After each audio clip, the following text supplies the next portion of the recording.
Hello everyone, அனைவருக்கும் வணக்கம்.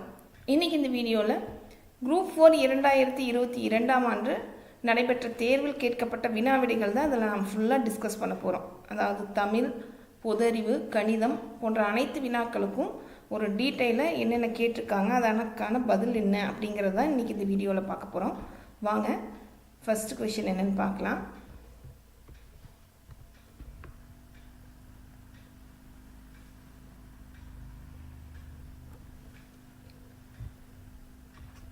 உவமை தொடர் உணர்த்தும் பொருத்தமான பொருளை தேர்ந்தெடுத்து எழுது.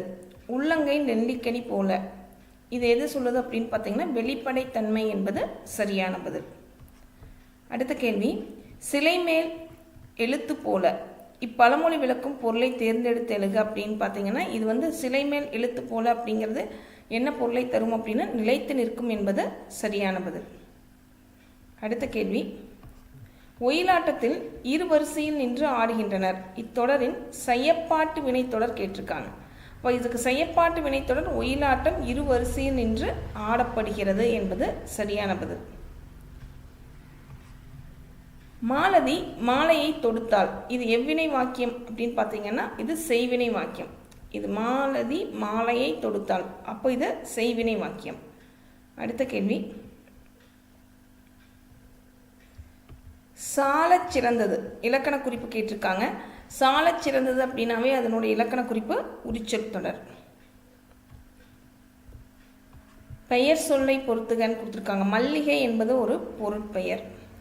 பள்ளி என்பது இடத்தை குறிப்பதால் இடப்பெயர். கிளை என்பது ஒரு உறுப்பு, அதனால் அது சினைப்பெயர். இனிமை என்பது பண்பு பெயர்.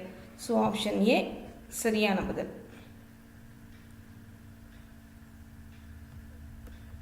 பொருத்தமற்ற பெயர் சொற்களை எடுத்து எழுது. இல்லை பொருத்தமில்லாதது எது எதுன்னு பார்த்தீங்கன்னா காலப்பெயர் செம்மை அப்படிங்கிறது கிடையாது. சினைப்பெயர் கண் கரெக்டு, பண்பு பெயருங்கிறது ஆண்டு வராது. இப்போ மாற்றி வந்திருக்கணும் இந்த ரெண்டும். ஓகே, காலப்பெயர் ஆண்டும் பண்பு பெயர் செம்மை வந்திருந்தால் சரியாக இருந்திருக்கும். தொழிற்பெயர் ஆடுதல் சரி. இப்போ கேட்குறது என்ன அப்படின்னா பொருத்தமற்றதைன்னு கேட்டிருக்காங்க. அப்போ பொருத்தமற்றது அப்படின்னு பார்த்தீங்கன்னா என்ன, ஏவும் சியும் தான் தவறானது.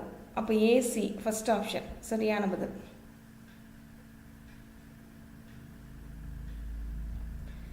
கேள் என்னும் வேர் சொல்லின் வினையெச்சம்.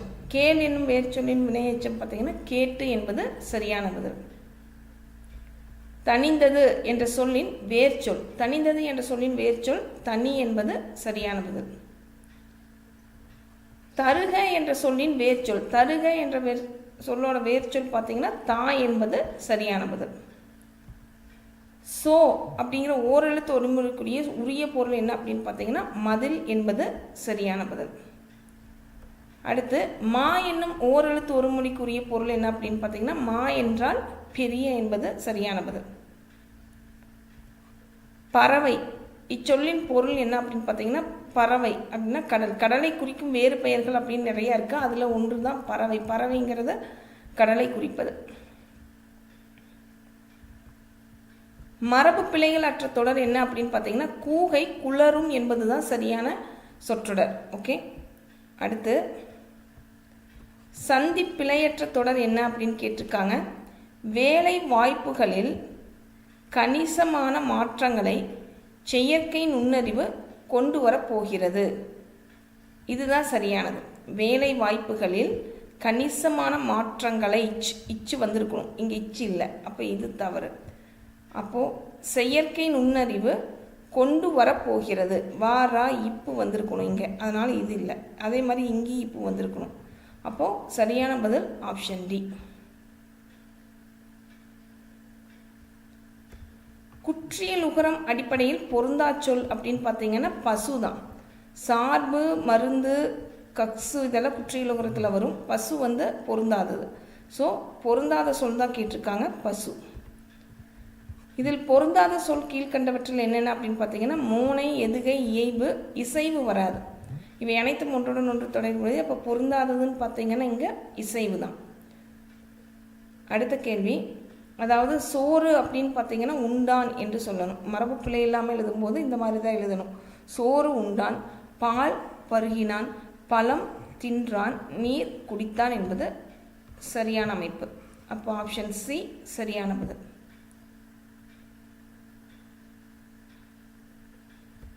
அடுத்து பொறுத்துக, அதாவது தமிழெண்கள் கரெக்டாக இது எதுக்குன்னு பார்க்கணும். இப்போ 8 7 6 அப்படின்னா இதுக்கு 4வது, 5 4 3க்கு 3வது, 3 2 1க்கு இந்த 2வது, 3 6 9க்கு இந்த 1. ஓகே, இது வந்து 0லேருந்து 1 to 9 வரைக்கும் உங்களுக்கு அந்த நம்பர்ஸ் வந்து ஒரு வாக்கியமாக எப்படி எடுத்து படிக்கணும் அப்படிங்கிறத ஒரு வீடியோவில் கொடுத்துருக்கேன், பார்த்துக்கோங்க. ஸோ இது கண்டிப்பாக இதில் ஒரு கேள்வி எப்பவுமே நம்ம எதிர்பார்க்குறது தான். பண்டை காலத்தில் யோகம் பயின்று அறிவு நிரம்பியவர்கள் யாருன்னு கேட்டிருக்காங்க. சரியான பதில் சித்தர்கள். உழவர் பாட்டு என்று அழைக்கப்படும் நாட்டுப்புற பாட்டு பல்லுப்பாட்டு. அடுத்து வரதன் என்ற இயற்பெயரை கொண்டவர் காளமேக புலவர். மரமும் பழைய குடையும் என்ற நூலின் ஆசிரியர் அழகிய சொக்கநாத புலவர். நீல பொய்கையின் மிதந்திடும் தங்கத் தோணிகள், இக்கூற்று வந்து யாருடையது அப்படின்னு பார்த்தீங்கன்னா, இதுக்கு சரியான இந்த கூற்றுக்கு பொருத்தமுடையவர் அர்ச்சுனன். இது அர்ச்சுனனுடைய கூற்று. உலகம், உயிர், கடவுள் ஆகிய மூன்றையும் ஒருங்கே காட்டும் காவியம்தான் பெரிய புராணம் என்று கூறியவர் திருவிக அவர்கள். சரியான கூற்றை தேர்வு செய். இளங்கோவடிகள் பற்றி கொடுத்துருக்காங்க. இவர் சேர மரபை சார்ந்தவர், சிலப்பதிகாரத்தை இயற்றியவர், அடிகள் நீரே அருள்க என்ற கூற்றுக்கு உரியவர், நாட்டுதும் யாமோர் பாட்டுடை செய்யுள் என்று கூறியவர். அனைத்தும் சரி, இவை அனைத்துமே அவருக்கு சரியான கூற்றுகள் தான், அவருடைய சரியாக பொருத்தமானது தான். அனைத்தும் சரி என்பது சரியான பதில். கூற்று 1, சிலப்பதிகாரமும் மணிமேகலை இரட்டை காப்பியங்கள் என்று அழைக்கப்படுகின்றன. இது சரிதான். இரண்டாவது கூற்று, சிலப்பதிகாரம் மணிமேகலை ஆகிய இரண்டுமே 30 காதைகளை கொண்டுள்ளன என்பதும் சரியானது. அப்ப 2 கூற்றுகளும் சரியானது என்பது சரியான பதில். வாணிகம் செய்வார்க்கு வாணிகம் பேணி பிறவும் தமபோல் செய்யும், இத்திருக்குறள் வந்து உணர்த்தும் கருத்து எதை குறிக்குது அப்படின்னு பார்த்தீங்கன்னா, நேர்மை என்பது சரியான பதில். அடுத்து 2 கூற்றுகள் கொடுத்துருக்காங்க. முதல் கூற்று, ஏறெழுவது 15 கீழ்கணக்கு நூல்களில் ஒன்று என்பது சரியானது. இரண்டாவது கூற்று, ஏறெழுவதை பாடியவர் கம்பர் என்பதும் சரியானது. அப்போ 2 கூற்றுமே சரி என்பது சரியானது. அடுத்து, யாமறிந்த புலவரிலே கம்பனை போல் என்று புகழ்ந்து கூறியவர் யார் அப்படின்னா, அதற்கு சரியான பதில் பாரதியார். மன்னனும் மாசற கற்றோனும் சீர்தூக்கி மன்னனின் கற்றோன் சிறப்புடையன், இப்பாடல் வரிகள் இடம்பெற்றுள்ள நூல் மூதுரை. பொறுத்துக, மதியாதார் முற்றம் மிதியாமை கோடி பெறும், உபசரிக்காதார் மனையில் உண்ணாமை கோடி பெறும், குடிப்பிறந்தார் தம்மோடு கூடுவது கோடி பெறும், கோடானு கோடி கொடுப்பினும் சொன்ன சொல் தவறாமை கோடி பெறும். ஸோ இதற்கு சரியான பதில் ஆப்ஷன் பி.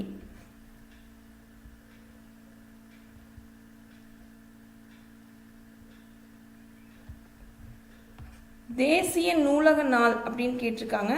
ஆகஸ்ட் 9ஆம் நாள் என்பது சரியான பதில். அடுத்து, ராமலிங்க அடிகள் சென்னை கந்தகோட்டத்து முருகப்பெருமான் மீது பாடிய பாடலின் தொகுப்பு தெய்வமணி மாலை என்பது சரியான பதில். ஞானப்பச்சிலை என்று வள்ளலார் கூறும் மூலிகை சிங்கவல்லி என்பது சரியான பதில். முன்னீர் வழக்கம் மகுடுவோடு இல்லை என்று கூறும் நூல் தொல்காப்பியம். அடிக்கடி இந்த கொஸ்டின் ரிப்பீட் ஆகுது. அடுத்து, பண்டை காலத்து துறைமுக நகரங்கள் பற்றி கூறும் நூல் பட்டினப்பாலை என்பது சரியான பதில். ஆற்றூர் பேச்சு வழக்கில் ஆத்தூர் என மருவியுள்ளது என்பது சரியான பதில். பள்ளிகளில் மதிய உணவு திட்டத்தை கொண்டு வந்தவர் பெருந்தலைவர் காமராஜர் அவர்கள். தமிழ் செய்யுள் கலம்பகம் என்னும் நூலை தொகுத்தவர் ஜியு போப். வீருடை செம்மொழி தமிழ்மொழி உலகம் வேரூன்றிய நாள் முதல் உயிர்மொழி என்று தமிழின் பெருமையை பறைசாற்றியவர் பாவலரேறு பெருஞ்சித்திரனார்.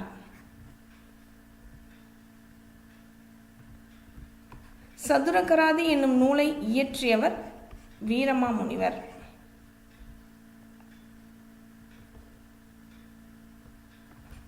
கழுகுமலை வெட்டுவான் கோவில் சிற்பங்களை அமைத்தவர்கள் பாண்டியர்கள் என்பது சரியான பதில்.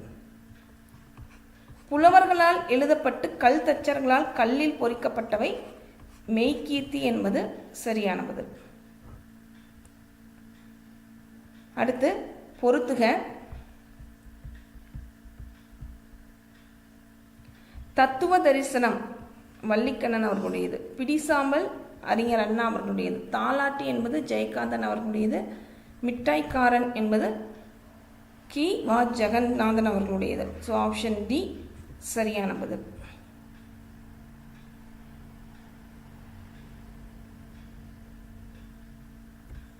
அடுத்த கேள்வி, சரியான இணைகளை தேர்ந்தெடு. பகுத்தறிவு கவிராயன் என்று யாரை சொல்றோம்னா உடுமலை நாராயண கவி, இது சரியானது. உவமை கவிஞர் என்று பெருஞ்சித்தனார சொல்றது தவறு. உவமை கவிஞர்னா சுரதா வரும். காந்திய கவிஞர் என்பவர் வே ராமலிங்கம், கரெக்ட், அவர் ராமலிங்கனார்.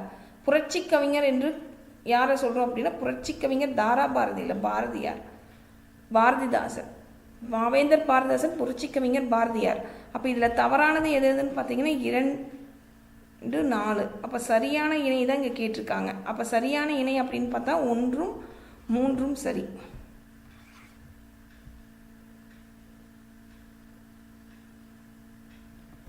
முடியரசன் இயற்றாத நூல். இப்போ பூங்கொடி, வீரகாவியம், காவியப்பாவை அவருடைய நூல்கள் தான். நீலக மேகம் என்பது அவர் இயற்றாத நூல். So option B. பெண் எனில் பேதை என்ற எண்ணம் இந்நாட்டில் இருக்கும் வரைக்கும் உருப்படல் என்பது சரிப்படாது என்று பாடியவர் பாரதிதாசன் அவர்கள். கல்வி இல்லாத பெண்கள் கலர் நிறம் என்றவர் பாரதிதாசன்.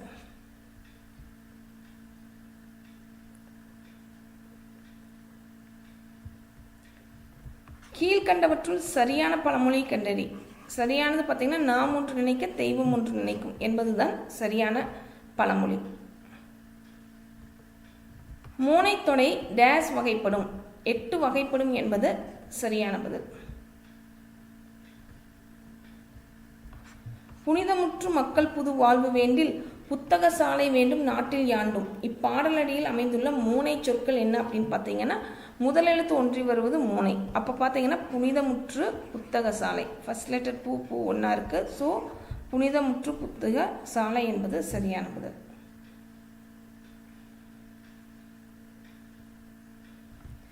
எவ்வகை வாக்கியம் என கண்டறி. கண்ணகி கட்டுரை எழுதாமல் இராள் அப்படின்னு பார்த்தீங்கன்னா இது என்ன வாக்கியம்னா இது எதிர்மறை இல்லை, பொருள் மாறா எதிர்மறை வாக்கியம். பொருள் மாறா எதிர்மறை வாக்கியம் என்பது சரியான பதில். கட்டளை தொடர் அல்லாத ஒன்றை கண்டறி. அன்போடு போ அப்படிங்கிறது கட்டளை தொடர். தமிழ் படி, கூடு கட்டு, இவை அனைத்துமே கட்டளை தொடர். அரசு ஆணை பிறப்பித்தது என்பது கட்டளை வாக்கியம் கிடையாது, இது ஒரு செய்தி வாக்கியம் மாதிரி தான். ஸோ ஆப்ஷன் டி சரியான பதில். விடைக்கேற்று வினாவை தேர்ந்தெடு. 5 மாடுகள் மேய்ந்தன. சரியான கேள்வி இதற்கு எத்தனை மாடுகள் மேய்ந்தன என்பது. விடைக்கேற்ற வினாவை தேர்ந்தெடு. இங்கு நகரப்பேருந்து நிற்கும். அப்போ இதற்கு சரியான வினா இங்கு நகரப்பேருந்து நிற்குமா என்பது.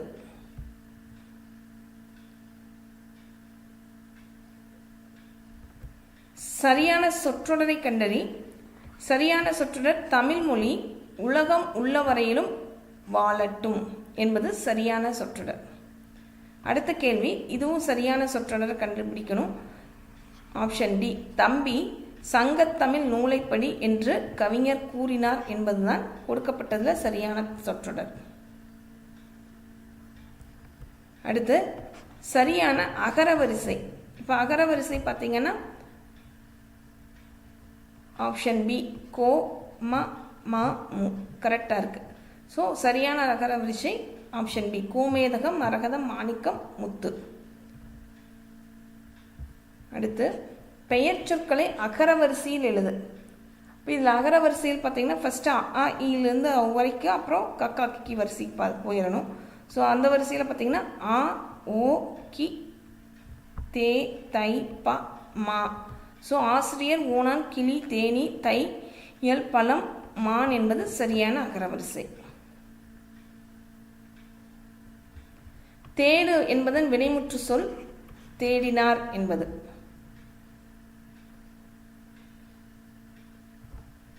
பொறுத்துக. வெண்பாவின் ஓசை பார்த்தீங்கன்னா இது செப்பல் ஓசை. ஆசிரியப்பா என்பது அகவல் ஓசையுடையது. களிப்பா என்பது துள்ளல் ஓசை. வஞ்சிப்பா என்பது தூங்கல் ஓசை உடையது. ஸோ அந்த வகையில் ஆப்ஷன் டி சரியான பதில். ஆங்கில சொல்லுக்கு நேரான தமிழ் சொல்லை அறிந்தெழுது. கோல்டு பிஸ்கட் என்பதற்கு சரியான தமிழ் சொல் தங்கக்கட்டி. அடுத்து ஆங்கில சொல்லுக்கு நேரான தமிழ் சொல், இது மேட்ச் த ஃபாலோயிங், அதாவது பொறுத்துக மாதிரி கொடுத்துருக்காங்க. வவல் அப்படின்னா என்ன அப்படின்னா தமிழில் நம்ம உயிரெழுத்துக்கள் சொல்கிற மாதிரி இங்கிலீஷில் இருக்கிற உயிரெழுத்துக்களை வவல்ஸ் அப்படிம்பாங்க. அதே மாதிரி கான்சனன்ட், கான்சனன்ட் அப்படிங்கிறது நம்ம தமிழில் மெய்யெழுத்துக்கள் சொல்கிற மாதிரி இங்கிலீஷில் இருக்கிறத நம்ம கான்சனன்ட்னு சொல்லுவோம். கோமோகிராஃப் என்பது ஒப்பெழுத்து. மோனோலிங்கல் என்பது ஒரு மொழி. ஸோ அந்த வகையில் பார்த்தீங்கன்னா ஆப்ஷன் டி சரியான பதில். அடுத்த கேள்வி, நனந்தலை உலகம் வளையி நெமியோடு வலம்புரி பொறித்த மாதாங்கு தடக்கை என வரும் முல்லைப்பாட்டில் இடம்பெற்ற நனந்தலை உலகம் என்பதற்கு எதிர்ச்சொல் கேட்டிருக்காங்க. நனந்தலை என்பதற்கு எதிர்ச்சொல் பார்த்தீங்கன்னா சிறிய உலகம். அதற்கு என்ன கேட்டிருக்காங்க? எதிர்ச்சொல். எதிர்ச்சொல் சிறிய உலகம். எடுப்பு என்பதன் எதிர்ச்சொல், எடுப்பு என்பதன் எதிர்ச்சொல் முடித்தல். தண்டலிற் பதம், இச்சொல்லை சரியாக பிரித்திடும் முறை. தண்டலிற் பதம் என்பதை எப்படி பிரிக்கலாம்னா தன்மை கூட்டல் தளிர் கூட்டல் பதம் என்பது சரிதான பிரிதல். அடுத்து கலம்பகம், இச்சொல்லை பிரித்தெழுதுக. எப்படி பிரிக்கலாம்னா களம் கூட்டல் பகம் என்பது சரியான பிரிதல். பீலி சூட்டிய பிறங்கு நிலை நடுகள் என குறிப்பிடும் நூல் அகநானூறு. அடைமொழியால் குறிக்கப்படும் நூல் எது அப்படின்னு பார்த்தீங்கன்னா அடைமொழியால் இங்கே கீழே பார்த்தீங்கன்னா குறிக்கப்படும் நூல் திருக்குறள்.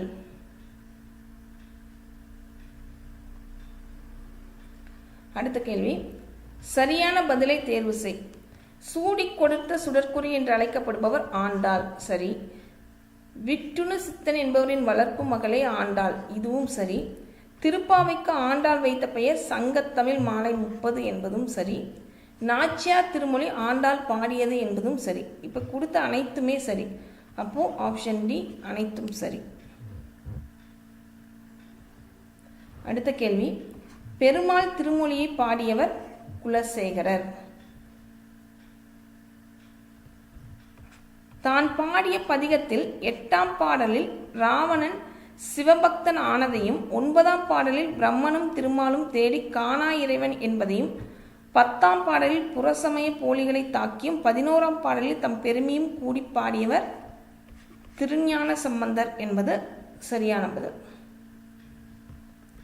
தொல்காப்பியம் குறிப்பிடும் நிறைமொழி மாந்தர் என்பவர் சித்தர்கள். வாயில் இலக்கியம் என அழைக்கப்படுவது தூது இலக்கியம். ஆண்பால் பிள்ளை தமிழுக்கும் பெண்பால் பிள்ளை தமிழுக்கும் பொதுவான பருவங்கள் மொத்தம் 7. உழவர் உலர்த்தியரது வாழ்க்கையில் நிகழும் நிகழ்ச்சிகளை எளிய நடையில் வெளிப்படுத்தும் சிற்றிலக்கிய வகை பல்லு. அம்புஜத்தம்மாள் எழுதிய நூல் நான் கண்ட பாரதம் என்பது சரியான பதில். பெரிய புராணம் எந்த நாட்டின் நீர்வளத்தை சிறப்பிக்கின்றது? சரியான பதில் சோழ நாடு. குமரி கண்ட நோய்க்கு குமரி கொடு. இதில் குமரி என்று அழைக்கப்படும் மூலிகையின் பெயர் சோற்று கற்றாழை. புறநானூற்றை முதலாக பதிப்பித்து வெளியிட்டவர் உவேசா அவர்கள். 3 அடி சிற்றலையும் 6 அடி பேரலையும் கொண்டு அகவற்பாலால் ஆன நூல் ஐங்குறுநூறு. சரியான இணை என்ன அப்படின்னு கேட்டிருக்காங்க. இதில் விசும்பு வானம் மதியம் நிலவுதான் சரி. மறை பவளம் துவரை தாமரை மலர் என்பது தவறானது. இப்போ சரியான இணை என்பது ஆப்ஷன் சி. சி மற்றும் டி மட்டும்தான் சரி.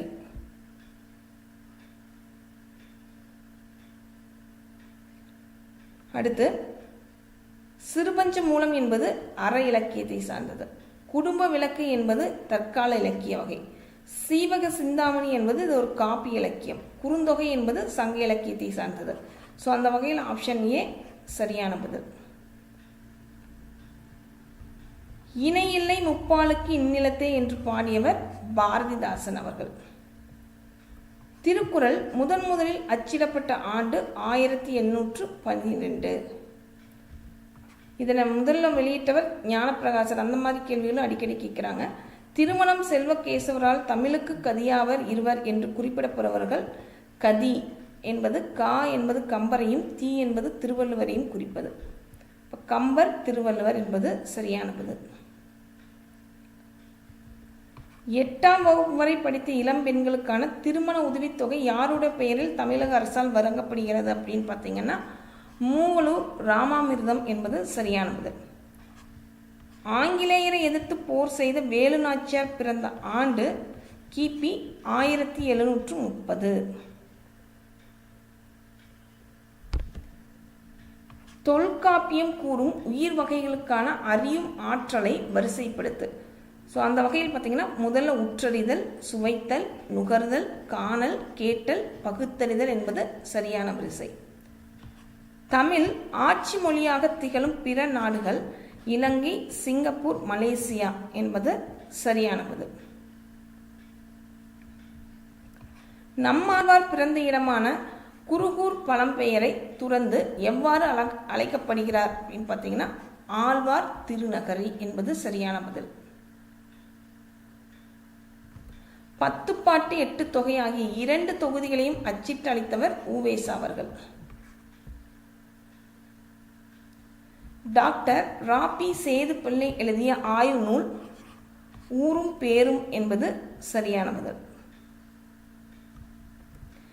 தமிழ் பயிலும் ஆர்வமிக்க மாணவர்களுக்கு தம்முடைய இல்லத்திலேயே தமிழ் கற்பித்ததுடன் அவர்களை இயற்றமிழ் மாணவர் எனவும் பெயரிட்டு அழைத்தவர் பரிதிமாற் கலைஞர். தொல்லியல் ஆய்வு நடைபெற்ற ஆதிச்சநல்லூர் எந்த மாவட்டத்தை சார்ந்தது? சரியான பதில் தூத்துக்குடி. ஈவேராக்கு பெரியார் என்ற பட்டமும் தெற்கு ஆசியாவின் சாக்ரடீஸ் என்ற பட்டமும் எப்போது வழங்கப்பட்டது அப்படின்னு பார்த்தீங்கன்னா ஈவேராக்கு பெரியார் என்ற பட்டம் 1938 நவம்பர் 13 அன்றும் தெற்கு ஆசியாவின் சாக்ரடீஸ் என்ற பட்டம் 27/6/1970 யுனெஸ்கோ மன்றம் இது கொடுத்தது. ஃபர்ஸ்ட் ஒன் பார்த்தீங்கன்னா சென்னை. ஸோ ஆப்ஷன் சி சரியான பதில். நடனக்கலையில் தன்னை ஈடுபடுத்தி கொண்ட திருநங்கை நர்த்தகி நடராஜ் என்பது சரியான பதில். பொங்கற் புதுநாளின் மாண்பினை எந்த இதழ் மூலம் அண்ணா விளக்கினார் அப்படின்னு பார்த்தீங்கன்னா காஞ்சி என்பது சரியான பதில். கடைசி கேள்வி, கவிஞர் மு மேத்தாவுக்கு சாகித்ய அகாடமி விருது எந்த நூலுக்காக வழங்கப்பட்டது அப்படின்னு பார்த்தீங்கன்னா ஆகாயத்துக்கு அடுத்த வீடு என்பது சரியான பதில்.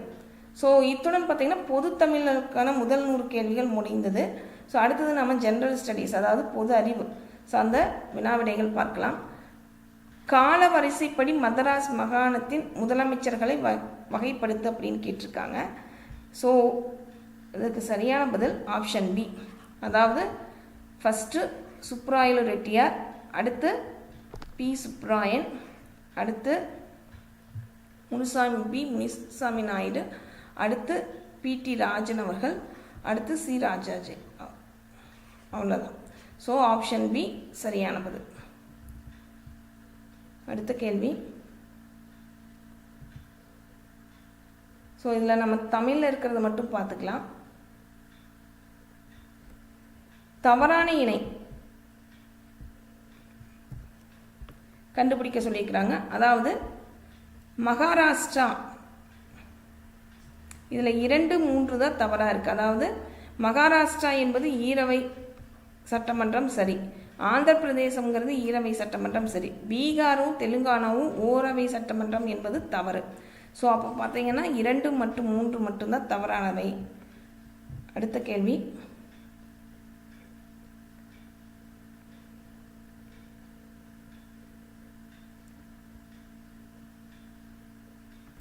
சரியான இணையை தேர்ந்தெடு. மத்திய அரசால் விதிக்கப்பட்டு வசூலிக்கப்பட்டு மாநிலங்களுக்கு ஒதுக்கக்கூடிய வளங்கள் ஷரத்து 269 சரியானது. மத்திய அரசால் விதிக்கப்பட்டு ஆனால் மாநில அரசு வசூலிப்பது மற்றும் பயன்படுத்துவது ஷரத்து 268 சரியானது. அடுத்து, மத்திய அரசால் விதிக்கப்பட்டு வசூலிக்கப்பட்டு மாநிலங்கள் மற்றும் யூனியன் பிரதேசங்களுக்கு பகிர்ந்தளிக்கக்கூடிய வரிகள் ஷரத்து 267 என்பது தவறு. ஸோ அந்த வகையில் பார்த்தீங்கன்னா ஆப்ஷன் சி 1 மற்றும் 2 மட்டும்தான் சரியானது. அடுத்த கேள்வி, எபிதீலியல் செல்லில் புற்றுநோய் உருவாவதற்கு டேஸ் என்று பெயர். இதுக்கு சரியான பதில் கார்சினோமா என்பது சரியான பதில். அடுத்து, பொறுத்துக. கிர் தேசிய பூங்கா எங்கே இருக்குது அப்படின்னு பார்த்தீங்கன்னா எந்த மாநிலம்னா குஜராத். அடுத்து, கார்பெட் தேசிய பூங்கா என்பது உத்தராகண்ட் மாநிலத்தில் இருக்குது. ராஜ்கிர் தேசிய பூங்கா என்பது ஜார்ஜ்கண்ட் மாநிலத்திலும், இரந்தம்பூர் தேசிய பூங்கா ராஜஸ்தானிலும் இருக்கு. ஸோ அந்த வகையில் ஆப்ஷன் சி சரியான பதில். அடுத்த கேள்வி, எது கரெக்டுன்னு கேட்டிருக்காங்க.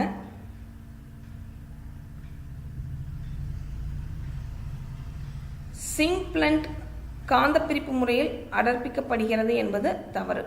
ஹேமடைட் புவியீர்ப்பு முறையில் அடர்ப்பிக்கப்படுகிறது சரி.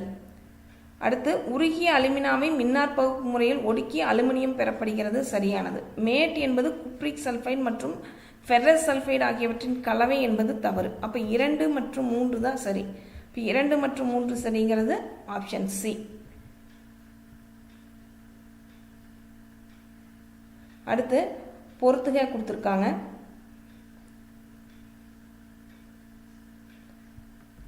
அதாவது மார்ஸ் மிஷனோடு நம்ம பொருத்தணும். இப்போ நாடுகளும் அதனோட மிஷனும் கொடுத்துருக்காங்க.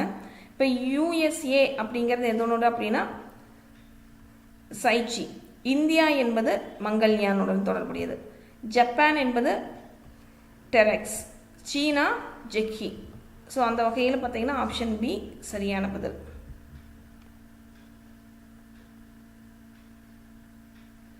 பொருந்தாத ஒன்று இதில் கண்டுபிடிக்கணும்.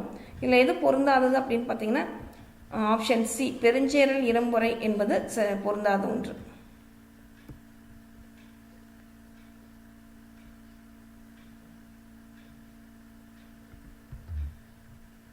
கீழ்கண்ட வாக்கியங்களில் சங்கம் அறிவிய காலத்தின் சரியான கூற்று என்ன அப்படின்னு கேட்டிருக்காங்க. ஃபர்ஸ்ட் ஒன் என்ன, 18 நூல்களை உள்ளடக்கிய 17 கீழ்கணக்கு நூல்கள் பெரும்பாலும் ஒழுக்க நெறிமுறைகளை பற்றி கூறுகிறது என்பது சரியானது.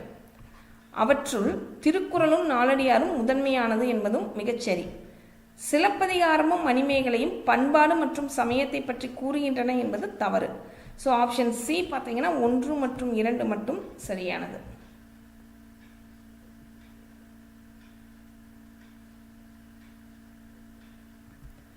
கீழே கொடுக்கப்பட்டுள்ள நிகழ்வுகளை காலவரிசைப்படுத்துக அப்படின்னு சொல்லி கொடுத்துருக்காங்க. ஸோ இப்போ எது ஃபஸ்ட்டு வரும் அப்படின்னு பார்த்தீங்கன்னா புலித்தேவரின் இறப்பு முதல்ல, குயிலின் இறப்பு அடுத்து கட்டபொம்மனின் இறப்பு என்பது 3வது, 4வது மருது சகோதரர்களின் இறப்பு. இப்போ ஆர்டராக வரிசையாக கரெக்டாக தான் கொடுத்துருக்காங்க. அப்போ 1, 2, 3, 4 என்பது சரியான காலவரிசை. அடுத்து, தமிழ்நாட்டின் முதல் பெண் மருத்துவர் யார் அப்படின்னு கேட்டிருக்காங்க. அதுக்கு சரியான பதில் முத்துலட்சுமி ரெட்டி என்பது.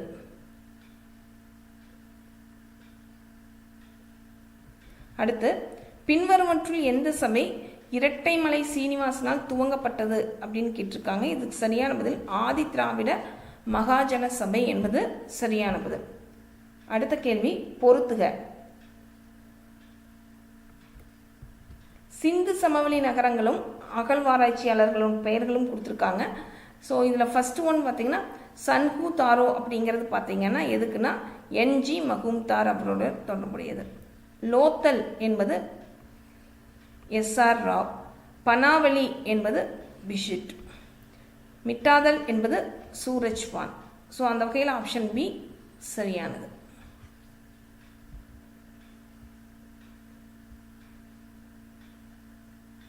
அடுத்த கேள்வி,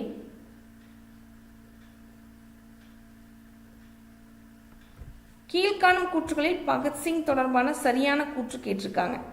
ஸோ 1930 பகத்சிங் சிட்டாங் ஆயுதப்படை துவங்கினார், தவறு. 1929 பகத்சிங் PK தத்துடன் இணைந்து மத்திய சட்டப்பேரவை மீது குண்டு வீசினார் என்பது சரி. 1925 ஆண்டு பகத்சிங் இந்துஸ்தான் குடியரசு படையை நிறுவினார் என்பதும் தவறு. இதில் சரியானது 2 மட்டும்தான். அப்போ ஆப்ஷன் ஏ 2 மட்டும் சரி என்பது சரியானது.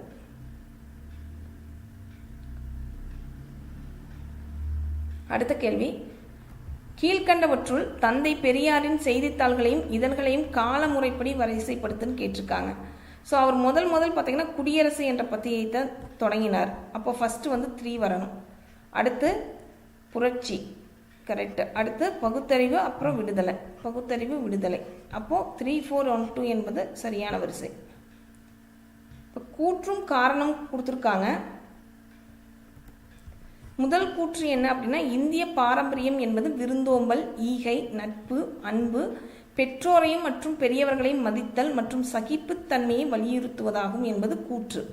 அதற்கான காரணம் என்ன அப்படின்னா, மேற்கூறிய பண்புகள் வேற்றுமைகளை மறந்து மக்கள் ஒற்றுமையுடன் வாழ உதவுகின்றன அப்படின்னு கொடுத்துருக்காங்க. அப்போ இங்கே கூற்றும் சரி, காரணமும் சரி, இரண்டுமே சரியாக தான் இருக்குது. அது மட்டும் இல்லாத காரணம் என்பது கூற்றுக்கான சரியான விளக்கமாகவும் இருக்குது. ஸோ அந்த வகையில் பார்த்தீங்கன்னா ஆப்ஷன் ஏ 2ம் சரி, காரணம் கூற்றுக்கான சரியான விளக்கம். அடுத்தது மேட்ச் த ஃபாலோயிங், அதாவது பொறுத்துக கொடுத்துருக்காங்க. முதல் 5 ஆண்டு திட்டம் எதனுடன் தொடர்புடையது அப்படின்னு பார்த்தீங்கன்னா, அகதிகள், உணவு பற்றாக்குறை மற்றும் பணவீக்க சிக்கலுடன் தொடர்புடையது. 2வது 5 ஆண்டு திட்டம் பார்த்தீங்கன்னா பொருளாதார நிலைத்தன்மையுடன் தொடர்புடையது.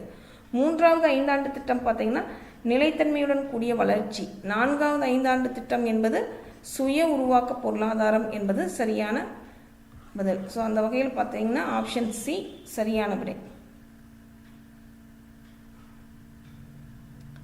அடுத்து சரியான வரிசையில் அமைக்க சொல்லியிருக்காங்க. திட்டங்களை, கீழ்கண்ட திட்டங்களை காலமுறைப்படி வரிசைப்படுத்துகன்னு கொடுத்துருக்காங்க. அப்போ ஃபஸ்ட்டு பார்த்தீங்கன்னா விஸ்வேஸ்வரய்யா திட்டம் வரும். அடுத்தது ஜவஹர்லால் நேரு அவர்களின் திட்டம், அடுத்து பாம்பே திட்டம், அடுத்து காந்திய திட்டம். ஸோ அப்படி பார்த்தீங்கன்னா 4, 3, 2, 1. அப்போது 4, 3, 2, 1 ஆப்ஷன் பி. அடுத்த கேள்வி,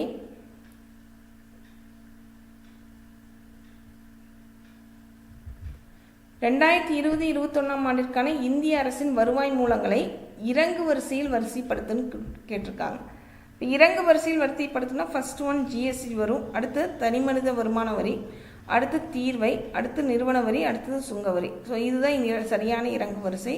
ஸோ ஆப்ஷன் ஏ.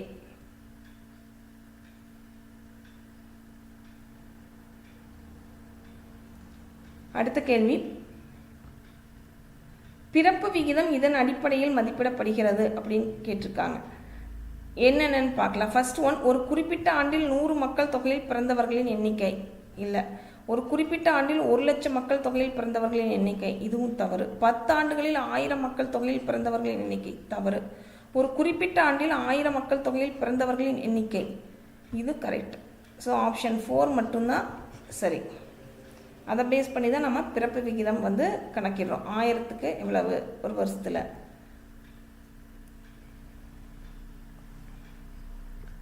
இது மேக்ஸ் சம்பந்தப்பட்ட ஒரு கொஷின் கேட்டிருக்காங்க. அதாவது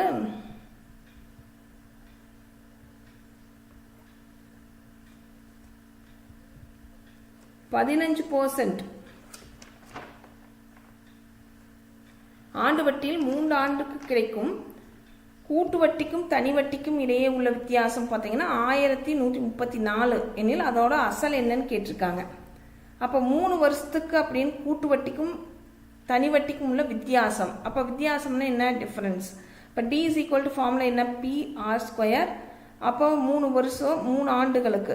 அப்போது 300 + R/100³. அப்போது டிஃப்ரென்ஸ் எவ்வளோ கொடுத்துருக்குறாங்க, 1134. P அப்படிங்கிறது தான் நம்ம கண்டுபிடிக்கணும். அசல் தானே நமக்கு வேணும். அப்போது ப்ராடக்ட் ஆறுங்கிறது எவ்வளோ பர்சன்ட்டுக்கு 15%. அப்போது 15 2 முறை பிரிச்சுக்கோங்க. ஆர் ஸ்கொயருங்கிறனால 300 + 15 டிவைடட் பை 100 கியூப் எப்படி எழுதலாம்? 3 தடவை எழுதிக்கலாம். 100 ப்ராடக்ட் 100 ப்ராடக்ட் 100. ஸோ இப்போ நம்ம இதை என்ன பண்ண போகிறோம்? எனக்கு பி தான் வேணும். ஸோ இது இந்த சைடு வச்சுட்டு மற்றதெல்லாம் அந்த பக்கம் எடுத்துகிட்டு வந்துடுங்க. So B is equal to, அப்போ இங்கே என்ன ஆகும்? இது இங்கே நியூமரேட்டர் போகும். இப்போ 1134 ப்ராடக்ட் 3 டைம் 100 போட்டுக்கிறோம். கீழே வந்து டினாமினேட்டர் பியை தவிர மற்ற டேர்ம்ஸ் எல்லாம் வரும். இப்போ 15 ப்ராடக்ட் 15. இதை எடுக்கும்போது நான் 300 15 கூட்டி 315ன்னு எடுத்துக்கிறேன். இப்போ பார்த்தீங்கன்னா எப்படி எழுதலாம்? இப்போது 5 15 இல்லைன்னா 5ஆல் போட்டுக்கலாம். 3 15ன்னு போடுங்க. இங்கே 20 போட்டிங்கன்னா 2 5 20. இது 3 5ன்னு இது 20 முறை வரும். அடுத்தது இது போடலாம். 1134க்கும் 3க்கும் போடுங்க. ஒரு மூங்கு 9 10 11னா மீதி 2 23னா 7 21 மீதி 2 8 24. அப்போ 378 இருக்குது. மறுபடியும் இந்த 3ஆல் அடிக்கலாமா? அடிக்கலாம். 1 மூங்கு 2 மூங்கு 6 6 18. இப்போ 126 இருக்குது. இப்போ 126 4 4 இங்கே 20 20 இருக்கா? அப்போது இது எத்தனை நாள் போடலாம்? மறுபடியும் இது 5ஆல் போட்டு பாருங்கள். இது 5ஆல் போட்டிங்கன்னா 5 20. இது பார்த்திங்கன்னா 6 30 3 5. மறுபடியும் இதையும் 5ஆல் போடுங்க. 4 தடவை தானே. 4 5 20. அப்போது 30 3 15ன்னு வந்துடும்.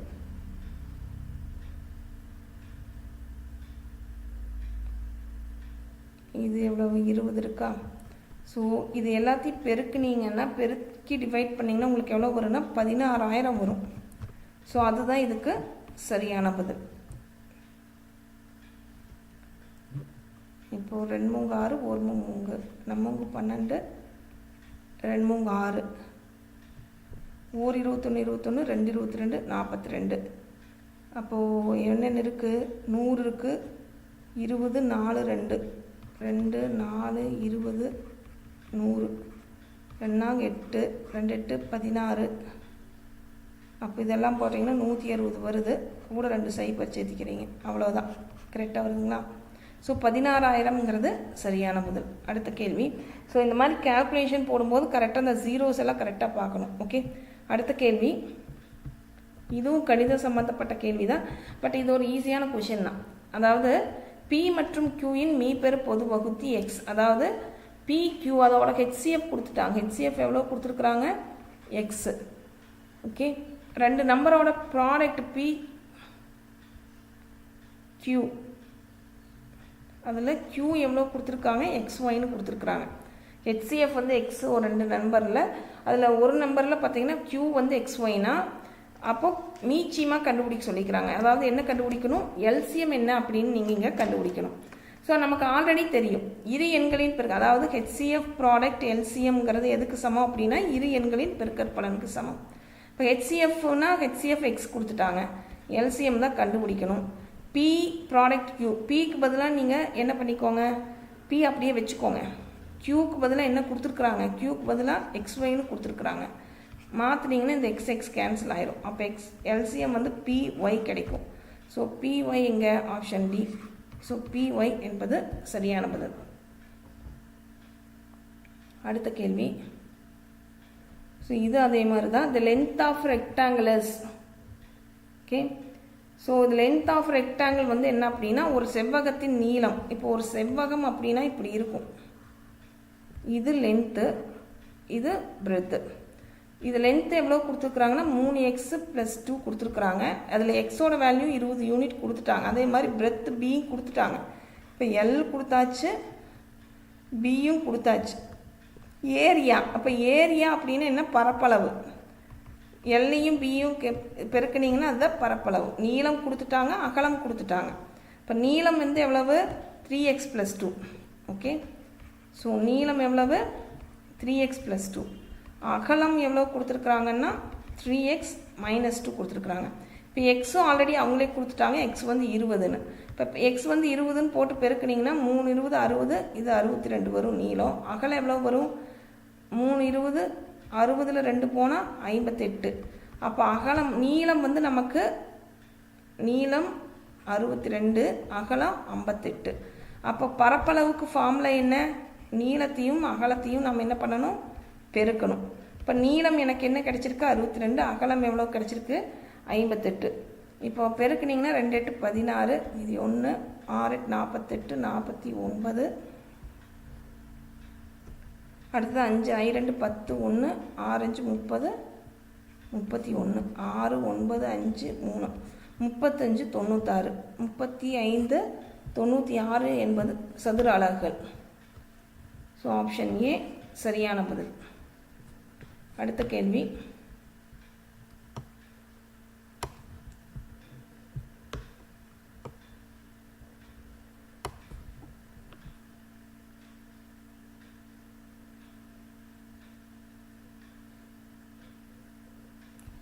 ஓகே, 2 பகடைகள் உருட்டப்படுகின்றன. இப்போ 2 பகடைகள் அப்படின்னு பார்த்தீங்கன்னா மொத்த நிகழ்தகவு அப்படின்னா எவ்வளோ வரணும்? 36. ஏன்னா 6 6 ஒரு பகடையோட பக்கம் 6. இப்போ 6 6 எவ்வளோ வரும்? உங்களுக்கு 36 வரும். இப்போ கொஷின் என்ன? 2 பகடைகள் ஒரே நேரத்தில் உருட்டப்படும் பொழுது இரண்டிலும் ஒரே முகம் அல்லது கூடுதல் 4. இரண்டிலும் ஒரே முகம் அப்படின்னா இப்போ 2ல் ஒரே முகம் வரணும்னா அது என்னென்ன அப்படின்னு பார்த்தீங்கன்னா மொத்தம் 36. ஓகே, இரண்டிலும் ஒரே முகம் அப்படின்னா ஒரே இதுன்னா என்னென்ன? 1 1, 2 2, 3 3, 4 4, 5 5, 6 6. இதுதான் இரண்டிலும் ஒரே முகம் என்பதற்கு பொருள். மொத்தம் எவ்வளோ இருக்குன்னு பார்த்தீங்கன்னா 1 2 3 6, 6/36. அல்லது அப்படின்னா என்ன பண்ணணும்? கூட்டிக்கணும். கூடுதல் 4 கிடைக்க, கூடுதல் வந்து எது இதில் 4 வரும்? எப்படியெல்லாம் ஆட் பண்ணிங்கன்னா 4 வரும்னு பார்க்கலாம். ஸோ எப்படி ஆட் பண்ணிங்கன்னா 4 வரும்? ஃபஸ்ட்டு 1 3 போட்டிங்கன்னா 4 வரும். இங்கே எழுது.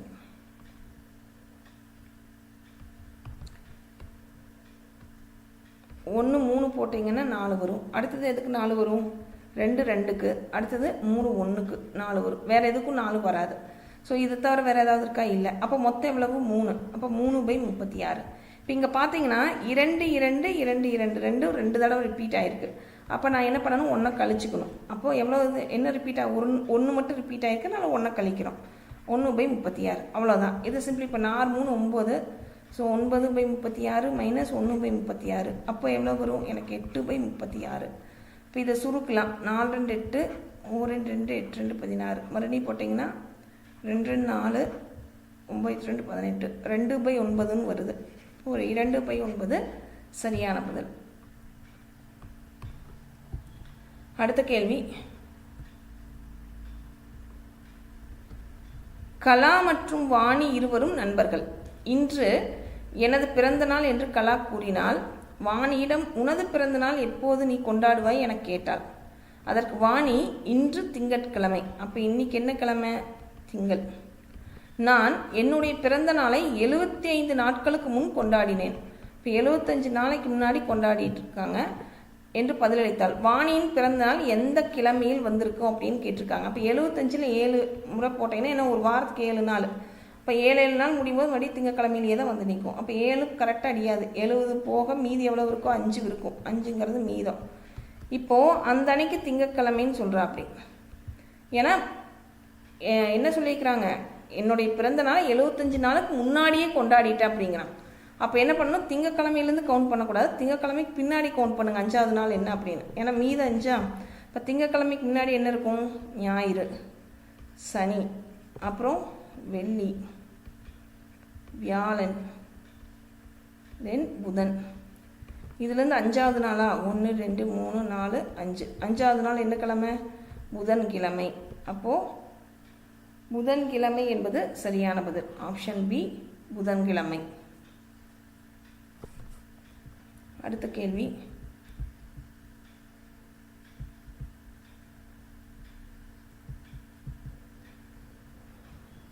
ஒரு மிகப்பெரிய 5 இலக்க எண்ணை, 5 இலக்க எண்ணில் மிகப்பெரியது அப்படின்னு பார்த்தீங்கன்னா 5 இலக்கம் அப்படின்னு பார்த்தீங்கன்னா மிகப்பெரிய 5 இலக்கம் இதுதான். ஸோ ஆனால் இது கண்டிஷன்ஸ் எல்லாம் சிலதை கொடுத்துருக்குறாங்க. அதை சாட்டிஸ்ஃபை பண்ணி இந்த நம்பரை கொஞ்சம் நம்ம மாற்றி எழுதணும். அவ்வளோதான் பண்ணணும். சரி, அது என்னன்னு பார்க்கலாம். ஸோ மிகப்பெரிய 5 இலக்க எண்ணுன்னா இதுதான் மிகப்பெரிய 5 இலக்க எண். இப்போ இந்த எண்ணை என்ன பண்ணுறாங்கன்னா 3, 5, 8 மற்றும் 12 வகுக்கும் போது கிடைக்கும் மீதி 2. அப்போ 3, 5, 8, 12 வகுக்கும்போது மீதி 2 கிடைக்குது. அப்படி இருக்கிற பட்சத்தில் அந்த மிகப்பெரிய எண் என்ன அப்படின்னு கேட்குறாங்க. இப்போ ஒவ்வொரு எண்ணையும் தனியாக 3, 5, 8, 12 வகுக்கிறதும் அதோட எல்சிஎம்மால் வகுக்கிறதும் 2 சரிது சமம் தான். அப்போ நான் என்ன பண்ண போகிறேன், 3, 5, 8, 12க்கு எல்சிஎம் கண்டுபிடிக்கலாம். அப்போ 3 வகுப்புன்னு பார்த்தீங்கன்னா 1 3 நமக்கு 12, இந்த 5 8 அப்படியே இருக்கட்டும். அடுத்து இப்போ 4 பார்த்தீங்கன்னா 1 4 2 8, இப்போ 5 அப்படியே இருக்கட்டும். அப்போ இதுக்கு மேலே பண்ண முடியாது. அப்போ 2 5 10 10 40 43 120. அப்போ எல்சிஎம் எவ்வளோ கிடைக்குது, 120. இப்போ எல்சிஎம் எனக்கு 120 கிடைச்சிருச்சு. இப்போ நான் இந்த 5 டிஜிட் நம்பரை என்ன பண்ணுறேன்னா 4 5 இதையே நான் 120ஆல் என்ன பண்ண போகிறேன், வகுக்கிறேன். இப்போ வகுக்கும்போது ஃபஸ்ட்டு முதல் 3 நம்பர் 990 எடுத்திங்கன்னா இது 8 முறை வருமா, 8 120 எவ்வளோ வரும், 960 வரும். இப்போ மீதி எவ்வளோ இருக்கும் அப்படின்னு பார்த்தீங்கன்னா 39 கிடைக்கும். இப்போ ஒரு 9 கீழே இருக்கலாம், 399.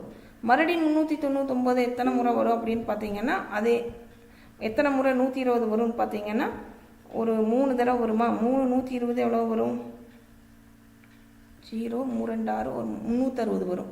அப்போ மீதி எவ்வளோ இருக்குது, 9 9ல் 6 போனால் 39. மறுபடியும் இங்கே இன்னொரு 9 இருக்குது, அதையும் கீழே இருக்குங்க, 399. இதில் எத்தனை 3 120 360. அப்போ மீதி எவ்வளோ வருது, 39 வருதா. அப்போ இதுதான் நமக்கு மீதி. ஓகே, ஸோ எனக்கு மீதி 39 வந்துருச்சு. இப்போ நான் என்ன பண்ண போகிறேன்னா இந்த 999, ஏன்னா அவங்க என்ன கேட்டிருக்காங்க, மீதி 2 தான் வரணுங்கிறாங்க. இப்போ இந்த 5 இலக்க எண்ணிலேருந்து நான் என்ன பண்ண போகிறேன், 39 கழிக்கலாம்.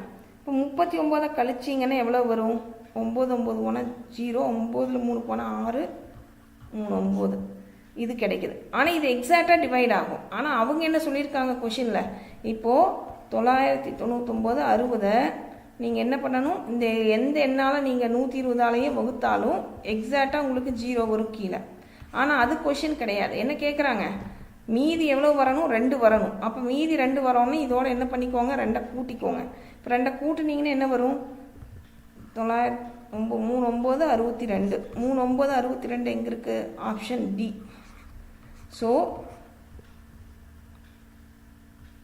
என்னென்னா 99,962 தான் சரியான பதில். இதை 3ஆலேயோ 5ஆலேயோ 8ஆலேயோ இல்லை 12ஆல் வகுக்கும்போது மீதி எவ்வளோ தான் கிடைக்கும், 2 கிடைக்கிற மிகப்பெரிய எண் தான் இது. அடுத்தது இந்த ரேஷியோ ஆஃப் அப்படின்னு கேட்டிருக்காங்க. அதாவது 4 பவர் 3.5 2 பவர் 5 அப்படிங்கிறதுக்கு சமமான விகிதம் என்ன அப்படின்ட்டு கேட்டிருக்காங்க. இப்போ இங்கே 2 இருக்குது, இதில் சிறிய எண் என்னன்னு பாருங்கள். இப்போ 4 2, அப்போ சிறுசு பார்த்தீங்கன்னா 2. அப்போ 4 2 அடுக்குகளாக எழுதலாமான்னு பார்த்தீங்கன்னா 2 பவர் 2ன்னு எழுதலாம் 4. கரெக்டுங்களா. இப்போ பவர் அந்த 3.5 அப்படியே இருக்குது. ஏன்னா இந்த பாயிண்ட்டை நான் ஒரு ஃபுல் நம்பராக மாற்றுறதுக்காக தான் இதை நான் அப்படி எழுதியிருக்கேன். Okay, is to 2 power 5. இப்போ என்னென்னா 2, இப்போ 2 3.5 எவ்வளோ வரும், 7. 2 2 ப்ராடக்ட் 3.5னா 7ஆ, இங்கே 2 பவர் 5. இப்போ 2 பவர் 5 போக மீதி எவ்வளோ இருக்குது. இப்போ நீங்கள் டிவைட் பண்ணிங்கன்னா, இப்போ 2 பவர் 5ஆல் 2 பக்கம் டிவைட் பண்ணிங்கன்னா எவ்வளோ மீதி இருக்கும், இங்கே 1 தான் இருக்கும். ஏன்னா 2 பவர் 5 2 பவர் 5 போயிடும். இங்கே மீதி 5ல் மீதி 6 7 2 மீதி இருக்கும். இப்போ 2 ஸ்கொயர்னா 4:1. இப்போ 4:1 என்பது சரியான பதில். அடுத்த கேள்வி, அதாவது ஒரு சிம்பிள்ஸ் மாதிரி கொடுத்துருக்காங்க. இதில் கொடுக்கப்பட்ட தொடரின் முதல் பாதியை ஃபஸ்ட் ஆஃப் மட்டும். அப்போ ஃபஸ்ட் ஆஃப்னே மொத்தம் இதில் எவ்வளோ இருக்குன்னு பார்க்கலாம். 1 2 3 4 5 6 8 9 10 11 12 13 14 15 16 17 18 19 20 21 22. 22னா 11. 1 2 3 4 5 6 7 8 9 10 11. அப்போ இங்கே பிரிக்கணும். ஓகே, 11 அந்த பக்கம் 11 இந்த பக்கம். முதல் பாதியை பின்னோக்கு வரிசையில் எழுதினால் வரும் தொடரின் வலது பக்கத்திலிருந்து 14. வலப்பக்கம்னா நமக்கு இப்படி, வலது பக்கத்திலேருந்து 14ஆவதாக அமையும் உறுப்பு. இப்போ ஆல்ரெடி வலப்பக்கத்துலேருந்து பார்த்தீங்கன்னா இங்கே 11 இருக்குது. அப்போ 12 13 14 தான் பார்க்கணும். அப்போ இதை நம்ம ஆல்ரெடி என்ன பண்ணுறோம், ரிவர்ஸில் எழுதுகிறோம். ரிவர்ஸில் எழுதணும் அப்படி என்ன ஆகும், இந்த கொஷின் மார்க் இங்கே ஃபஸ்ட்டு போயிடும். அப்போது 12 எதாவது இருக்கும் அப்படின்னு பார்த்தீங்கன்னா இதுதான் 12ஆவதாக இருக்கும், 4ஆவது. ஏன்னா அது இங்கே போயிடும் 4. ஓகே, மாறிடுது இல்லையா? 12, இது 13, 14. 14ஆவது எது வரும்? ப்ளஸ் வரும்.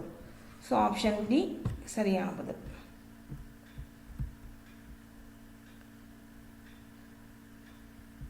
பத்து விவசாயிகள் 21 நாட்களில் ஒரு நிலத்தை உழுது முடிக்கின்றனர் எனில் அதே நிலத்தை 14 விவசாயிகள் எத்தனை நாளில் உழுது முடிப்பாங்க அப்படின்னு கேட்டிருக்காங்க.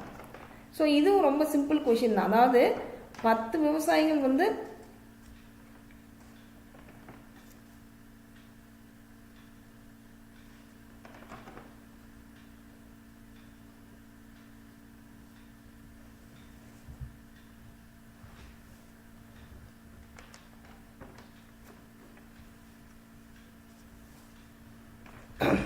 பத்து விவசாயிகள் 21 நாட்களில் ஒரு நிலத்தை உழுது முடிக்கின்றனர். அதே நிலத்தை 14 விவசாயிகள் எத்தனை நாட்களில் உழுது முடிப்பார்னு கேட்டிருக்காங்க. இப்போ 10 விவசாயிகள் 21 நாட்களில் ஒரு நிலத்தை உழுவுறாங்கன்னா அதே நிலத்தை 14 விவசாயிகள் எத்தனை நாட்களில் அப்படிங்கிறதான். இப்போ இதை நீங்கள் எக்ஸ்ன்னு வச்சுக்கோங்க. அப்போ என்ன ஆகும்? அப்போ எக்ஸ் ஈக்குவல் டு இப்படியே அடிச்சுக்கலாமா? 7 2 14, I 2 10, 1 7 3 21. இப்போ எக்ஸ் வந்து எவ்வளவு? I 3 15, 5 3 15 நாள். 15 நாள்ங்கிறது கரெக்டான பதில். 15 நாட்கள். அடுத்து இஃப் 18, அதாவது இது வந்து ஒரு கூட்டுத்தொடர் வரிசையில் இருக்கிறதா கொடுத்துருக்காங்க. 18 18 AB -3 இப்போ கூட்டுத்தொடர். இப்போ கூட்டுத்தொடர் வரிசைனாவே A + D A + 2D A + 3D இந்த வரிசையில் தான் இருக்கும். கூட்டுத்தொடர் வரிசைனாவே பொதுவாக இந்த மாதிரி தான் இருக்கும். எனில் அப்போ இந்த நம்பர்ஸ் எல்லாம் 18 AB -3 எல்லாமே கூட்டுத்தொடர் வரிசையில் இருக்குதுன்னா A + Bயோட மதிப்பு என்ன அப்படின்னு கேட்டிருக்காங்க. இது ரொம்ப சிம்பிள் கொஷின் தான். இப்போது ஜென்ரலாகவே 2 டேர்முக்குள்ள டிஃப்ரென்ஸ் வந்து நம்ம என்ன சொல்லுவோம்னா Dன்னு சொல்லுவோம். கூட்டுத்தொடர் வரிசை பதில் 2 எண்களுக்குள்ள வித்தியாசத்தை நம்ம Dன்னு சொல்லுவோம். அப்போது 18க்கும் ஏக்கு உள்ள வித்தியாசம் D, அதே மாதிரி பிக்கும் -3க்கு உள்ள வித்தியாசத்தையும் நம்ம Dன்னு சொல்லுவோம். இப்போ அந்த ரெண்டையும் நம்ம என்ன பண்ணலாம்? ஈக்குவேட் பண்ணலாமா? இப்போ நான் என்ன பண்ண போகிறேன்னா A - second term minus first டேர்ம்னு தானே எடுக்கணும். அப்போது ஒரே நிமிஷம், இது கொஞ்சம் லென்த்தியாக இருக்கும் இந்த கொஷனை, நான் மேலேருந்து எழுதுறேன். Okay, so first one 18A - 18 equal to அடுத்தது என்ன? செகண்ட் ஒன் B - A, அதாவது இந்த 2 டேர்ம். அப்போ இந்த 2 ஈக்குவலாக இருக்குமா? இதை வச்சு ஒரு ஈக்குவேஷன் ஃபார்ம் பண்ணலாம். அடுத்ததில் என்ன பண்ண போகிறோம்னா நெக்ஸ்ட் ஒன்னில் B - A equal to -3 - B, இதை வச்சு ஒரு ஈக்குவேஷன் ஃபார்ம் பண்ணலாமா? இந்த 2 ஈக்குவேஷனையும் வச்சு தான் நம்ம என்ன பண்ண போகிறோம்? சால்வ் பண்ண போகிறோம். Okay, so that's all. இப்போ A - 18 இன் டேர்ம்ஸ் ஆஃப் ABயில் நம்ம ஈக்குவேஷன் கொண்டு வந்துக்கலாம். ஓகே, இப்போ நீங்கள் B இந்த பக்கம் கொண்டு வந்துட்டீங்கன்னா A ஓகே, இந்த பக்கம் A இருக்குது, இந்த பக்கம் இருக்கிற A இந்த பக்கம் வந்தால் A + A - B equal to 18ன்னு வரும். இப்போ 2A - B ஈக்குவல் டு என்ன? 18. இது ஒரு ஈக்குவேஷன் ஃபஸ்ட்டுன்னு எடுத்துக்கோங்க. இங்கே பார்த்தீங்கன்னா அதே மாதிரி B இந்த பக்கம் எடுத்துகிட்டு வந்துடுங்க. அப்போ என்ன ஆகும்? -A B இந்த பக்கம் வந்தால் ப்ளஸ் ஆகும். ப்ளஸ் 2B ஈக்குவல் டு -3ன்னு இருக்குது. அப்போ மைனஸால் ஃபஸ்ட்டு பெருக்கிட்டிங்கன்னா A - 2B equal to 3. Okay, so இதை வந்து ரெண்டாவது ஈக்குவேஷன் எடுத்துக்கோங்க. இப்போ இந்த 2 ஈக்குவேஷனையும் நம்ம சால்வ் பண்ணணும். அப்போ சால்வ் பண்ணணும் அப்படின்னா இப்போ ஃபஸ்ட் ஈக்குவேஷன் என்ன? 2A - B இருக்குது, இங்கே A - 2Bன்னு இருக்குது. அப்போ ஃபஸ்ட் ஈக்குவேஷனை நம்ம 2ஆல் பெருக்கிக்கலாம்.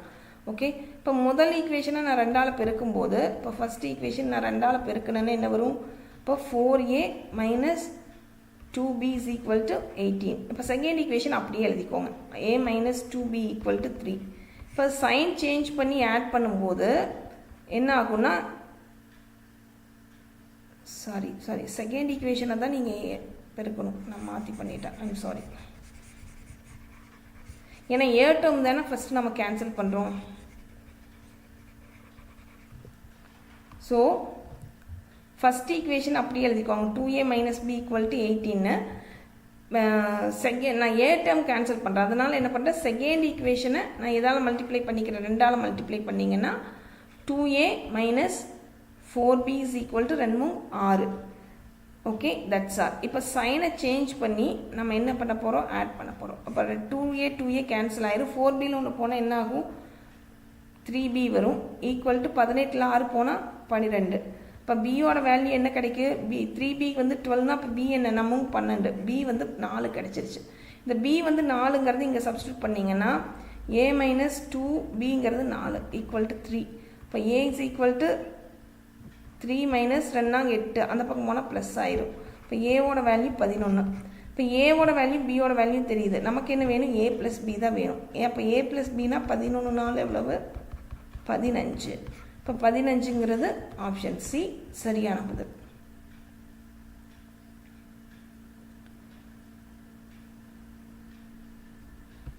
Okay, a person saved money. So இது ரொம்ப ஈஸியான கேள்வி தான். இதை வந்து நீங்கள் 2 முறையில் சால்வ் பண்ணலாம். அதாவது கொடுத்த ஆன்சரை வச்சு கூட நீங்கள் ஒன்று கொண்டு வரலாம், இல்லைன்னா எப்படி கான்செப்ட் என்ன அப்படிங்கிறதும் நான் சொல்லித்தரேன். இப்போ இதுக்கு பார்த்தீங்கன்னா சரியான பதில் ஆப்ஷன் பி தான். இப்போ அது எப்படிங்கிறத நான் ஃபஸ்ட்டு வந்து ஆப்ஷன் பிக்கு சொல்லிடுறேன். ஒரு நபர் ஒவ்வொரு ஆண்டும் அதற்குரிய முந்தைய ஆண்டு சேமித்த தொகையில் பாதியை சேமிக்கிறார். இப்போ 6 ஆண்டுகள் கழித்து அவர் சேமித்த தொகை பார்த்தீங்கன்னா 7875னா முதல் ஆண்டில் அவருடைய சேமிப்பு அப்படிங்கிறது என்ன அப்படின்னு கேட்குறாங்க. ஃபஸ்ட்டு இப்போ ஃபஸ்ட்டு அவர் எப்போ ஆரம்பிச்சிருப்பாருன்னா, இப்போ 4000ல் ஆரம்பிச்சிருக்காரு. அடுத்த ஆண்டு அதில் பாதினா 2000, அதில் பாதினா 1000, அதில் பாதினா 500, இதில் பாதினா 250, அதுலேயும் பாதினா 125 வரும். ஓகே, அவ்வளோதான். மொத்தம் எத்தனை வருஷம், 6 வருஷம் வந்துருச்சா, 1 2 3 6. இது எல்லாத்தையும் ஆட் பண்ணிங்கன்னா உங்களுக்கு என்ன கிடைக்கும், இது 5 5 2 7 3 8 0 4 5 6 7. இப்போது சாரி 500 7875 கிடச்சிருச்சு. கரெக்டாக வருதுங்களா? ஸோ இப்படி வந்து கொடுத்த ஆன்சர்ஸ்லேருந்து நீங்கள் என்ன பண்ணிக்கலாம், கால்குலேட் பண்ணிக்கலாம். சரி, இல்லை நான் வந்து ஆஸ் பர் ப்ரொசீஜர் என்ன அப்படிங்கிறது தெரிஞ்சுக்கணும் அப்படின்னா அதையும் நான் சொல்கிறேன். இப்போது முதல் ஆண்டு சேமிக்கிற ஒரு நம்பர் வந்து ஒவ்வொரு ஆண்டும் சேமிக்கலாம். ஃபஸ்ட்டு வருஷம் அவர் சேமிக்கிறது நமக்கு தெரியாது, அப்போ எக்ஸ்ன்னு வச்சுக்கலாம். அடுத்த வருஷம்னா அதில் பார்த்தீங்கன்னா x/2, அதுக்கடுத்த வருஷம் அதில் பார்த்தீங்கன்னா x/4, அதில் பார்த்தீங்கன்னா x/8, அதில் பார்த்தீங்கும்போது x/16, அப்புறம் x/32. இப்போ இது 6 வந்துருச்சா, 1 2 3 4 5 6, இதோட நிறுத்திக்கலாம். மொத்தம் எவ்வளவு கடைசியாக சேமிச்சிருக்காருன்னா 7875. இப்போ நம்ம இதை என்ன பண்ணணும், எக்ஸுக்கு சால்வ் பண்ணி முடிச்சிங்கன்னா அவ்வளோதான். இப்போ எல்சிஎம் எல்லாத்துக்கும் எவ்வளோ வரும், பெரிய நம்பர் என்ன 32 வரும். இப்போ எல்சிஎம் வந்து நீங்கள் இது எல்லாத்துக்கும் 32ன்னு எடுத்திங்கன்னா ஃபஸ்ட் நம்பர் எதால் பெருக்கணும், 32ஆல் பெருக்கணும், 32x. செகண்ட் நம்பரை எதால் பெருக்கணும், 16ஆல் 16x. தேர்ட் நம்பரை 8ஆல் 8x. அப்புறம் இது வந்து 4ஆல் 4x, இது வந்து 2ஆல் 2x, கடைசி டேர்ம் வெறும் x தான். Equal to 7875. இப்போ இது எல்லாத்தையும் கூட்டினீங்கன்னா 63 வருமா, 63x/32 ஈக்குவல் டு 7875. இப்போ என்ன பண்ணுறீங்க அப்படின்னா அந்த 63 மட்டும் அந்த பக்கம் எத்தனை முறை அடிக்கலான்னு பார்த்தீங்கன்னா 63 எத்தனை தடவை வரும்னா 78ல் 1 மீதி 2 5 125 முறை வரும். அடுத்தது x/32ங்கிறது 125னா அப்போ எக்ஸுங்கிறது எவ்வளவு அப்படின்னா அப்போ 125 பெருக்கல் 32. அப்போ எக்ஸோட வேல்யூ எவ்வளோ வரும், 4000 வரும். That's all. So as per concept போட்டிங்கன்னா ஆப்ஷன் பி 4000. இல்லை கொடுத்த ஆப்ஷன்லேருந்தே நீங்கள் எடுக்கிறத எடுத்து பார்த்து பாதின்னு கூட்டி ஆட் பண்ணிங்கனாலும் அப்படி போட்டாலும் அதுவும் சரிதான். ஓகே, இப்போ அடுத்த கேள்வி பார்த்தீங்கன்னா, ஒரு குறிப்பிட்ட அசல் தனி வட்டி வீதத்தில் 6 ஆண்டுகளில் 60%, அதாவது ஒரு குறிப்பிட்ட அசல் பார்த்தீங்கன்னா தனி வட்டி வீதத்தில் பார்த்தீங்கன்னா 6 ஆண்டுகளில் 60% அதிகரிக்குது. எத்தனை அதிகரிக்குது, 60%. அதே வட்டி வீதத்தில் 12000க்கு 3 ஆண்டுகளில் கிடைக்கும் கூட்டு வட்டி என்ன அப்படின்னு கேட்டிருக்காங்க. ஸோ இதில் தனி வட்டி கூட்டு வட்டி இப்போ வந்து நம்ம போட்டு இது நம்ம என்ன கண்டுபிடிக்கணும், கூட்டு வட்டி தான் கேட்டிருக்காங்க. ஸோ இப்போ நம்ம ஃபார் எக்ஸாம்பிள் இப்போ 6 வருஷத்துக்கு 60% என்ன ஆகுது, இன்க்ரீஸ் ஆகுது. அப்போ பிங்கிறது நான் என்ன எடுத்துக்கிறேன்னா இப்போ 100 ரூபாய்ன்னு எடுத்தேன்னா அப்போ அதுக்கு இன்ட்ரெஸ்ட் என்ன கிடைக்கும், வட்டி வந்து எவ்வளோ கிடைக்கும், 60 ரூபா கிடைக்கும். 60%னா 60 ரூபா. அப்போது சிம்பிள் இன்ட்ரெஸ்ட் அப்போ என்ன ஃபார்முலாலேருந்து நம்ம என்ன கண்டுபிடிச்சிக்கலாம், ரேட் ஆர் கண்டுபிடிக்கலாம். அப்போ எஸ்ஐ ஈக்குவல் டு என்ன, அப்போ 60 ஈக்குவல் டு 100 ப்ராடக்ட் எத்தனை வருஷம்? 6 வருஷம். R division 100. இப்போ இது 6ங்கிறது எவ்வளோ கிடைக்கும்? 6 10 முறை இந்த 100 போயிடும். இப்போ 6ங்கிறது 10% கிடைக்குது.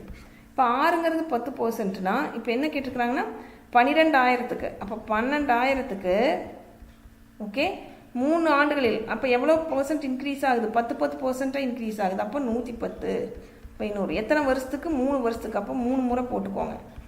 110 / 100 அவ்வளவுதான். இப்போ இதை கேன்சல் பண்ணிங்கன்னா என்னென்னா இந்த 0 2 0க்கு இந்த 2 0, இந்த 2 0க்கு இங்கே ஒரு 0, இங்கே ஒரு 0, இந்த 2 0க்கு இந்த 2 0. இப்போ 12 × 11 × 11 × 11 இருக்கும். ஸோ இதில் பெருக்குனீங்கன்னா சாரி இங்கே ஆட் பண்ணி எழுதிக்கிறேன். ஸோ இது எல்லாத்தையும் பெருக்குனீங்கன்னா உங்களுக்கு எவ்வளோ கிடைக்குன்னா 15,972 கிடைக்கும். இப்போ இதில் என்ன பண்ணணும்னா 12 ஆண்டுகளே கிடைக்கும். கூட்டு வட்டி கேட்டிருக்காங்க. அப்போ இதை என்ன பண்ணணும்னு நீங்கள் 12,000க்கு கழிக்கணும். இப்போ சப்ட்ராக்ட் பண்ணிங்கன்னா எவ்வளோ கிடைக்கும்? 2 7 9 5ல் 2 போனால் 3. அப்போ 3,972. அப்போது ஆன்சர் வந்து 3,972 என்பது சரியான பதில். அடுத்த கேள்வி,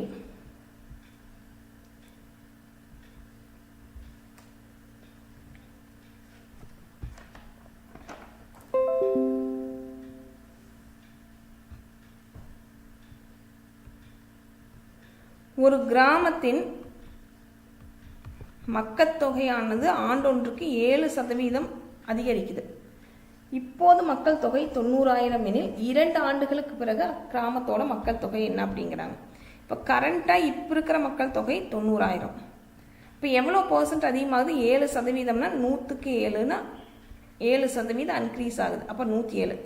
எவ்வளோ ஆண்டுகளுக்கு பிறகு கேட்டிருக்காங்க? 2 ஆண்டுகளுக்கு. அப்போ 2 முறை எழுதிக்கோங்க. 107/100 அவ்வளோதான். இதை கேன்சல் பண்ணி நீங்கள் ஆன்சர் போட்டிங்கன்னா வேலை முடிச்சுது. இப்போ இந்த 2 0க்கு இந்த 2 0 போயிடும். இந்த 2 0க்கு 2 0. இப்போ 107 × 107 × 9. ஸோ இதையெல்லாம் பெருக்குனீங்கன்னா உங்களுக்கு என்ன ஆன்சர் கிடைக்கும்னா 1,03,041 கிடைக்கும். ஸோ 1,03,041 என்பது சரியானது. அடுத்த கேள்வி, 86வது அரசியலமைப்பு திருத்தச் சட்டம் 2002 படி 51 ஏக்கையில் எந்த அடிப்படை கடமை அறிமுகப்படுத்தப்பட்டுள்ளது அப்படின்னு கேட்டிருக்காங்க. சரியான பதில் 14 வயதுக்குட்பட்ட அனைத்து குழந்தைகளுக்கும் இலவச மற்றும் கட்டாய கல்வி அளித்தல் என்பது சரியான பதில்.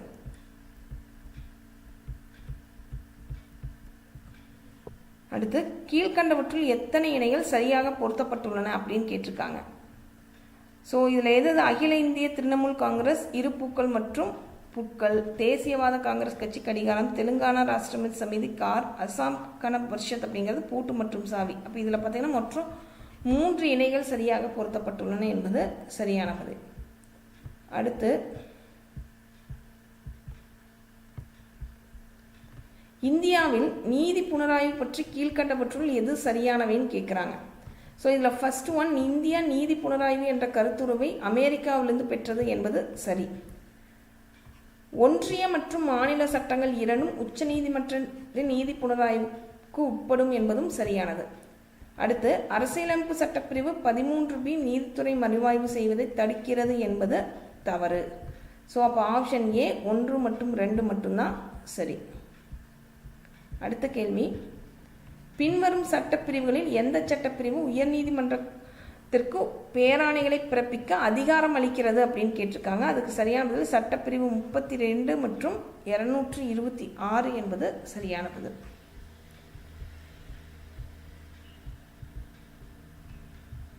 தந்தை மகற்காற்றும் நன்றி என்னும் திருக்குறளின்படி தந்தை மகனுக்கு செய்யும் நன்றி எது அப்படின்னு பார்த்தீங்கன்னா அவையில் முந்தியிருக்க செய்தல் என்பது சரியான பதில்.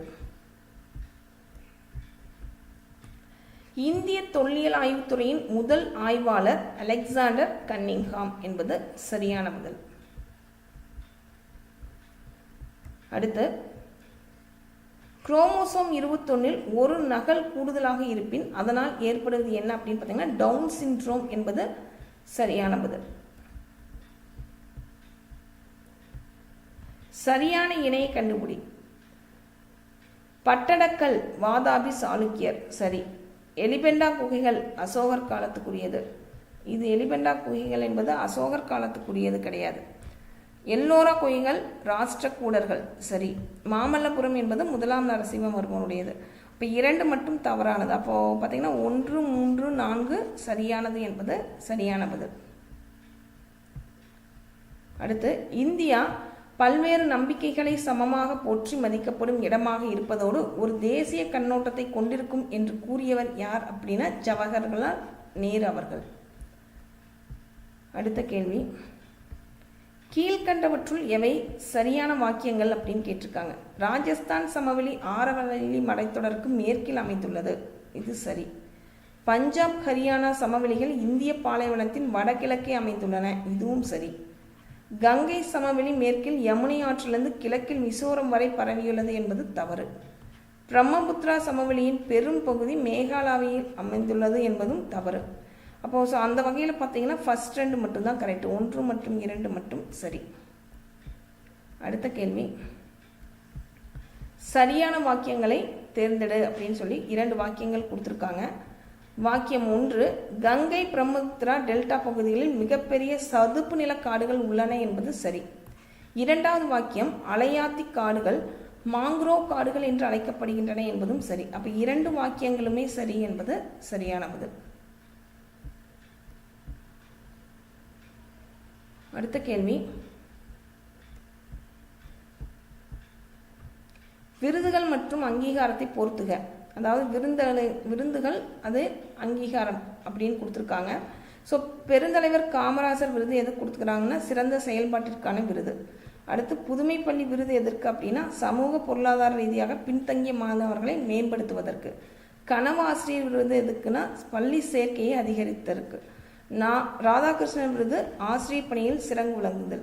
ஸோ அந்த வகையில் ஆப்ஷன் பி சரியான பதில். அடுத்த கேள்வி,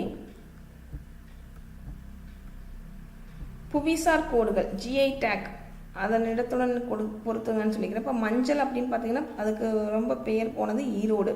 அடுத்து, பாய் அப்படின்னா பத்தமடை. வண்ணப்பூச்சி ஓவியம் அப்படின்னா தஞ்சாவூர். சுங்குடி அப்படின்னு பார்த்தீங்கன்னா சேலைக்கு மதுரை. ஸோ அந்த வகையில் ஆப்ஷன் பி சரியான பதில். அடுத்த கேள்வி, பல்வேறு சமுதாயங்களுக்கிடையே சமூக கல்வி மற்றும் உளவியல் நலவாழ்வு தொடர்பான சிந்தனை தேசிய ஒருங்கிணைப்பு எனப்படுகிறது. அடுத்தது, தேசிய ஊராட்சி நாள் அப்படின்னு பார்த்தீங்கன்னா ஏப்ரல் 24. அடுத்து, இழுக்காய் இயன்றது அறம் அப்படின்னா எது அப்படின்னு பார்த்தீங்கன்னா அழுக்காறு அவா வெகுளி இன்னாச்சொல் என்பது சரியானது. அடுத்த கேள்வி, சரியான இடையை தேர்வு செய் அப்படின்னு கொடுத்துருக்காங்க. இதில் கோபால் நாயக்கர் திண்டுக்கல் கூட்டமைப்பு என்பதும் முத்துவடுகுநாதன் என்பது காளையார் கோயில், அந்த 2 மட்டும்தான் சரி. குயிலி புலித்தேவர் தவறு, ஒண்டி வீரன் சகோதரர்கள் என்பதும் தவறு. அடுத்து, ஒருவனுடைய செல்வம் சமுதாயத்திற்கு பயன்படுவதை வள்ளுவர் எதனோடு ஒப்பிடுகிறார் அப்படின்னு பார்த்தீங்கன்னா சரியான பதில் ஊருணி. அடுத்த கேள்வி, தமிழ்நாட்டின் முதலாவது பல்முனையும் சரக்கு போக்குவரத்து பூங்காவில் டேஸ் அமைப்பிற்கு தொடர்பு இல்லை அப்படின்னு பார்த்தீங்கன்னா சென்னை பெருநகர வளர்ச்சி குழுமம் என்பது சரியான பதில். 2021ஆம் ஆண்டிற்கான ஞானபீட விருதை பெற்றவர் தாமோதர் மௌசோ என்பது சரியான பதில். இதர பிற்படுத்த வகுப்பினர் பட்டியலை மாநிலங்களே தயாரிக்கும் அதிகாரத்தை மீட்பதற்காக இந்திய நாடாளுமன்றத்தில் கொண்டு வரப்பட்ட சட்ட சீர்திருத்தம் கீழ்கண்ட 3 அரசமை கூறுகளை திருத்தியது அப்படின்னா 338B, 342A மற்றும் 366. அடுத்து, கீழ்காணும் வாக்கியங்களில் எவையெல்லாம் சரின்னு கேட்டிருக்காங்க. ஸோ ஃபர்ஸ்ட் ஒன், மத்திய மருந்து ஆராய்ச்சி நிறுவனம் CDRI கொரோனா வைரஸின் ஒமிக்ரான் மாறுபாட்டை சோதிக்க உள்நாட்டிலேயே ஓம் என்னும் RT-PCR கண்டறியும் கருவியை உருவாக்கியுள்ளது என்பது சரி. ஒமிக்ரானின் குறிப்பிட்ட சோதனைக்கு எந்த ஒரு அரசு நிறுவனத்தால் உருவாக்கப்பட்ட முதல் கருவி ஓம், சரி. அடுத்து, உள்நாட்டிலேயே தயாரிக்கப்பட்ட 3வது கொரோனா வைரஸ் சோதனை கருவி ஓம், இதுவும் சரி. அப்போ 3மே சரி. ஆப்ஷன் டி 1, 2, 3 அனைத்தும். அடுத்து, தீபகற்ப இந்திய ஆறுகளில் கிழக்கிலிருந்து மேற்கே நோக்கி பாயும் 3 ஆறுகள் என்ன அப்படின்னு பார்த்தீங்கன்னா நர்மதை, தபதி மற்றும் மாகி என்பது சரியான பதில். அடுத்து சரியான இணை என்ன அப்படின்னு கேட்டிருக்காங்க. பியூரின்கள் என்பது அடினைன் மற்றும் குவானைன் என்பது சரியான பதில். மென்மையான வண்டல் பாறை அடுக்குகளில் துளைகளில் உள்ள வாயுவின் பெயர் அப்படின்னு பார்த்தீங்கன்னா ஷேல் வாயு என்பது சரியான பதில். அடுத்தது மேட்ச் த ஃபாலோயிங், அதாவது கூட்டுப்பொருளையும் அதனுடைய வினைப்படு தொகுதி கொடுத்துருக்காங்க.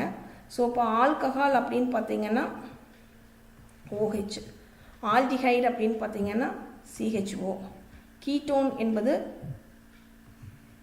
இந்த மூலக்கூறு வாய்ப்பாடு, கார்பாலிக் அமிலம் COOH. ஸோ அந்த வகையில் ஆப்ஷன் டி சரியான பதில். அடுத்து வாகனங்கள் பழுதுபார்க்கும் பணிமனைகளில் வாகனங்களை உயர்த்த எந்த விதியின் அடிப்படையில் இயங்கும் நீரியல் உயர்த்திகள் பயன்படுத்தப்படுகின்றன அப்படின்னு பார்த்தீங்கன்னா பாஸ்கல் விதி அப்படிங்கிறது சரியான பதில்.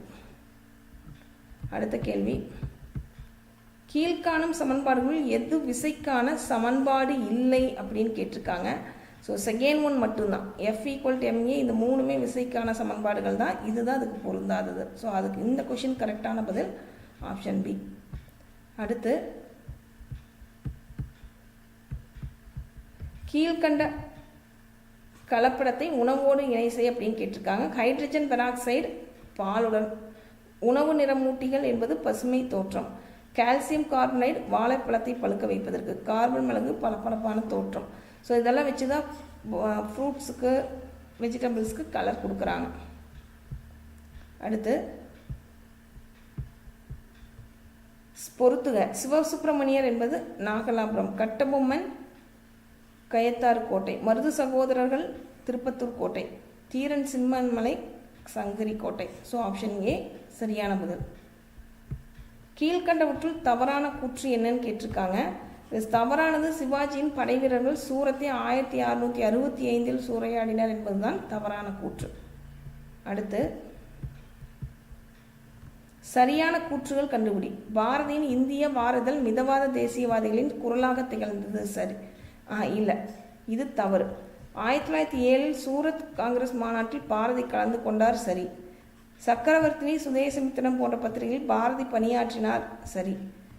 தி இந்து பத்திரிகையை வெளியிட்டவர் ஜி சுப்பிரமணியம் ஐயர் என்பதும் சரி. அப்போ 2, 3, 4 மட்டும் சரி என்பது சரியான பதில். அடுத்து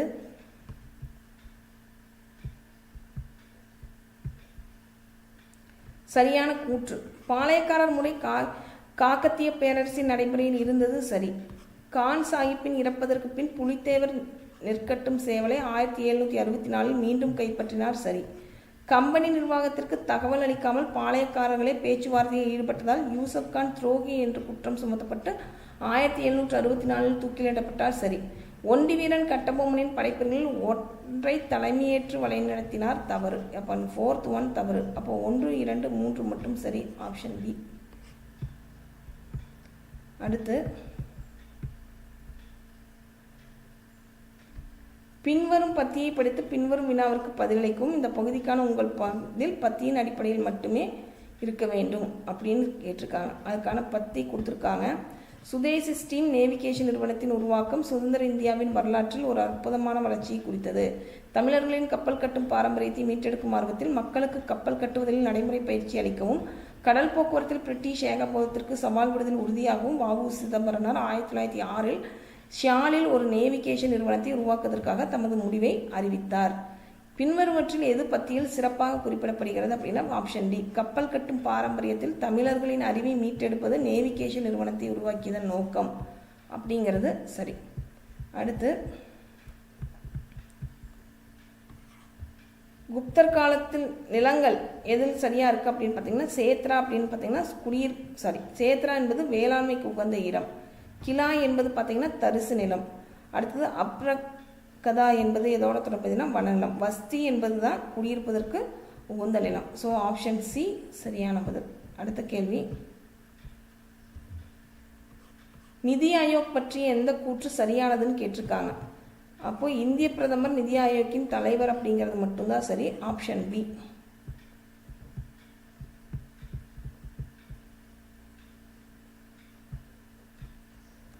கூற்று காரணம் கொடுத்துருக்காங்க. இந்திய ரிசர்வ் வங்கியின் நாட்டின் பொருளாதார பணவளங்களை கட்டுப்படுத்துகிறது சரி. அதற்கான காரணம் அந்நிய செலவாணி பரிவர்த்தனை விகிதத்தை நிலைப்படுத்தவும் பணவீக்கத்தினை கட்டுப்படுத்தவும் விரும்புகிறதுங்கிறது சரி. இப்போ இங்கே கூற்று காரணம் இரண்டும் சரி. அதே மாதிரி காரணம் கூற்றிற்கான சரியான விளக்கம். So option D. இது அதே மாதிரி கூற்று காரணம் கொடுத்துருக்காங்க. கூற்று காரணம் இதுலேயும் சரிதான். அதே மாதிரி சரியான விளக்கம். நுண்ணீர் பாசன தொழில்நுட்பம் பாரம்பரிய நீர்ப்பாசன முறைகளை விட பயிர்களில் அதிக மகசூல் கிடைக்க வழிவகை செய்கிறது சரி.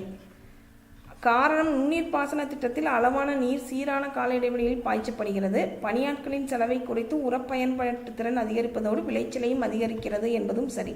இப்போ கூற்று காரணம் இரண்டும் சரி. அதே மாதிரி காரணம் கூற்றுக்கான சரியான விளக்கம். ஸோ ஹவு மெனி ட்ரையாங்கிள்ஸ் இதில் இருக்குது அப்படின்னு கேட்டிருக்காங்க. இதில் ஒவ்வொன்றா பார்த்தீங்கன்னா மொத்தம் இதில் 15ங்கிறது சரி. ஸோ இந்த மாதிரி பார்த்துட்டே வந்தீங்கன்னா ஃபஸ்ட்டு ஒவ்வொன்றா பாருங்கள். ஓகே, அப்போ 2 2 அப்படி பார்க்கும்போது எது வரும்? 15ங்கிறது சரியாக வரும். இப்போ விச் நம்பர் 3க்கு எதிரான உள்ள எண் அப்படின்னு பார்த்திக்கிறாங்க. 3க்கு எதுன்னு பார்த்தீங்கன்னா இப்போ 2 5 இங்கே இருக்குது. அதே பாகத்தில் தான் 2 5 இருக்குது. அப்போ 3க்கு எதிராக உள்ள தளத்தில் உள்ள எண் அப்படின்னு பார்த்தீங்கன்னா இங்கே 3க்கு ஆப்போசிட்டில் என்ன இருக்கும்? 4 தான் சரியான பதில். ஃபைண்ட் த மிஸ்ஸிங் நம்பர் கேட்டிருக்காங்க. அதாவது ப்ரைம் நம்பர்ஸ் வரிசையில் கொடுத்துருக்காங்க. இப்போ 7 ஸ்கொயர் 11 ஸ்கொயர் இது 13 ஸ்கொயர். அடுத்து ப்ரைம் நம்பர் 17 வரும். 17 259 இது கரெக்டு. இது 19க்கு வருமா? அப்போ 17 ஸ்கொயர் வரும். ப்ரைம் நம்பரோட ஸ்கொயராக கொடுத்துருக்குறாங்க. ஓகே, அதாவது 7 7 11 13 17 19ன்னு. ஸோ அப்போ எந்த ஆன்சர்? 289. இது 17 ஸ்கொயர் வரும். 289. அடுத்து ஒரு செவ்வகத்தின் ஒரு பக்கம் 5 சென்டிமீட்டர். இது ஒரு செவ்வகம். ஒரு செவ்வகத்தோட ஒரு பக்கம் பார்த்திங்கன்னா 5 சென்டிமீட்டர். அதனுடைய மூளை விட்டம் பார்த்திங்கன்னா 13 சென்டிமீட்டர். அதில் செவ்வகத்தோட பரப்பு கேட்டிருக்கிறாங்க. பரப்புன்னு என்ன பண்ணணும்? நீள அகலத்தை பெருக்கணும். இப்போ ஒரு பக்கம் நீளம் தெரியுது எனக்கு, இன்னொரு பக்கம் தெரியல. இப்போ தெரியாத பக்கத்தை எக்ஸ்ன்னு வச்சுக்கலாம். இது பித்தாகரஸ் தியரம் யூஸ் பண்ணிங்கன்னா என்ன ஆகும்? 13 ஸ்கொயர் எதுக்கு ஈக்குவல்? 5 ஸ்கொயர் ப்ளஸ் எக்ஸ் ஸ்கொயர்னு எழுதலாம். இது 169 equal to 25 plus X square. இப்போ எக்ஸ் ஸ்கொயருங்கிறது 169ல் 25 போகணும். அப்போ போச்சுன்னா 144ங்கிறது எக்ஸ் ஸ்கொயர். அப்போ எக்ஸுங்கிறது எவ்வளோ கிடைக்கும்? 12. இப்போ எக்ஸுங்கிறது 12. அப்போது 12. அப்போ 12 எவ்வளவு? 60 சென்டிமீட்டர் ஸ்கொயர் என்பது சரியான பதில். அடுத்து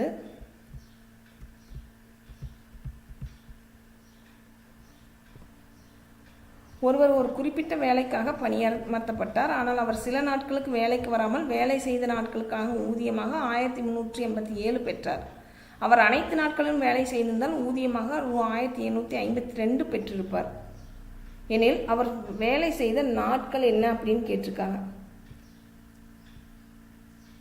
ஸோ இது பார்த்தீங்கன்னா மொத்தம் 19 நாள். ஏன்னா மொத்தம் 24 நாள் வரும். அப்போ அந்த 24 நாளில் பார்த்தீங்கன்னா என்ன கிடைக்கும் அப்படின்னு பார்த்தீங்கன்னா 19 நாள் வந்து அவர் வேலைக்கு வராமல் இருக்கிற நாள். அவர் வேலை செய்த நாட்கள். அவர் அனைத்து நாட்களும் வேலை செஞ்சுருந்தாருன்னா கிடச்சிருக்கும். ஆனால் பண்ணலை. மொத்தம் 24 நாள். 24 நாளில் அவர் எத்தனை நாள் தான் பண்ணியிருப்பார்? 19 நாள் தான் பண்ணியிருப்பார். இப்போ வந்து பார்த்தீங்கன்னா எல்லா நாளும் வந்திருந்தாருன்னா இப்போ 1752 ரூபா கிடச்சிருக்கும். ஆனால் 1387 ரூபா தான் வாங்குறாரு. அப்போ டிஃப்ரென்ஸ் பார்த்தீங்கன்னா 365 கிடைக்குதா? இப்போ 365 அப்படின்னா இப்போது 365 நாள் கிடைக்குது அப்படின்னா இப்போ இந்த 365 டிவைட் பை 24ன்னு போட்டிங்கன்னாலும் 525 பை 24. இப்போ 365 பை 24 போட்டிங்கன்னா என்ன வரும்?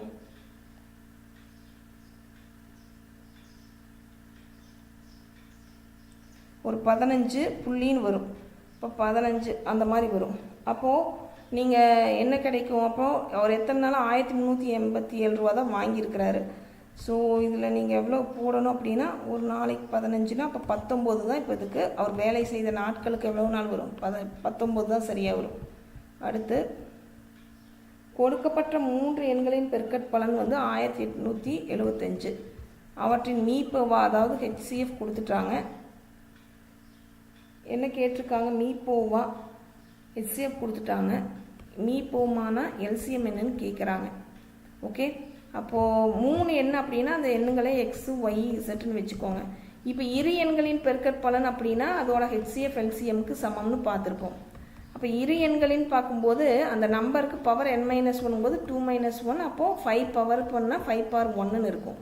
ஆனால் இங்கே வந்து 3 எண்கள், அப்போ அப்படின்னா ஹெச்சிஎஃப் என்ன பண்ணணும், பவர் வந்து n-1 போடணும். n-1 product LCM. அப்போ 3 எண்களோட பெருக்கற்பலன் 1875, ஹெச்சிஎஃப் வந்து 5, மொத்தம் 3 எண்கிறதுனால 3-1 எல்சிஎம் கண்டுபிடிக்கணும். இப்போ 1875 5 ஸ்கொயர் ப்ராடக்ட் எல்சிஎம். அப்போ 1875 இப்போ 25 ப்ராடக்ட் எல்சிஎம். இப்போ 1875க்கு 25 முறை போட்டிங்கன்னா எவ்வளோ கிடைக்கும், 75 முறை கிடைக்குமா? இப்போ எல்சிஎம் வந்து 75. அடுத்து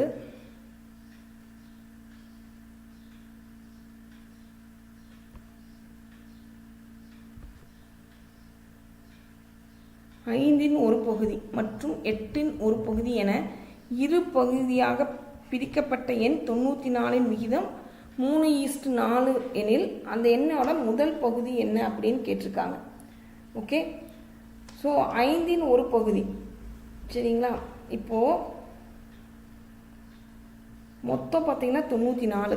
இப்போ 94 94ல் 5ல் ஒரு பகுதியாகவும் 8ல் ஒரு பகுதியாகவும் பிரிக்கிறாங்க. இப்போ மொத்தம் பார்த்தீங்கன்னா என்ன, 3 5 3 24.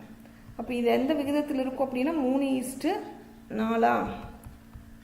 அப்போது இது ஒரிஜினலாக என்ன ரேசியோவில் இருக்கும், 5:3 5 32, 15:3 5 8 32ன்னு இருக்குமா?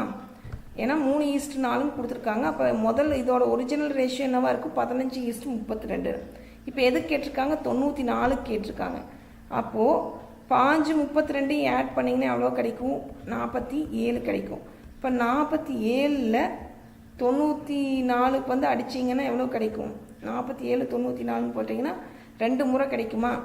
அதாவது 94ல் 47ங்கிறது 2 முறை வரும். அப்போ 2 தடவை என்ன பண்ணணும், 2 முதல் பகுதி தான் கேட்டிருக்காங்க. முதல் பகுதிங்கும் போது 15. இப்போ 2 15 எவ்வளவு, 30. அப்போது 30ங்கிறது சரியான பதில். அடுத்த கேள்வி, இது நீங்கள் கொடுத்துருக்குற ஆன்சர் வச்சே எழுதிடலாம். ஓகே, RM அந்த மாதிரி கொடுத்துருக்காங்க. எந்த நம்பர் கரெக்டாக வருதுன்னு பார்த்தீங்கன்னா இது கரெக்டாக வரும். போட்டிங்கன்னா நம்பர்னு வரும், NUMBER நம்பர். என்னங்கிறது என்ன, 4, யூங்கிறது 6, எம்ங்கிறது 2, பிங்கிறது 5, இ 3, ஆர் 1. இப்போ 4 6 2 5 3 1. ஸோ இது நீங்கள் கொடுத்த ஆப்ஷன்ஸ்லேருந்தே நீங்கள் ஃபார்ம் பண்ணி லெட்டர்ஸ் எழுதிக்கலாம். இதுவும் அதே மாதிரி தான். 100லேருந்து 10 உன்னால் எத்தனை முறை கழிக்க முடியும் அப்படின்னு பார்த்தீங்கன்னா 100லேருந்து 10 வந்து எத்தனை தடவை கழிக்கலாம், 10 முறை கழிக்கலாம். 1 இல்லை 10 முறை. இப்போ 100 - 10 90. மறுபடியும் ஒரு தடவை 80. 80 - 10. இப்படி நீங்கள் எழுதிட்டே வரலாம் அப் டு 0 வரைக்கும்.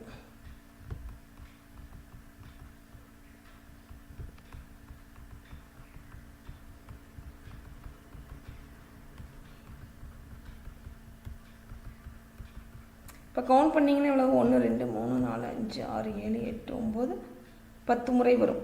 ஓகே, 3 4 5 6 7 8 9 10. அப்போ எத்தனை முறை கழிக்கலாம், 10 முறை. அடுத்தது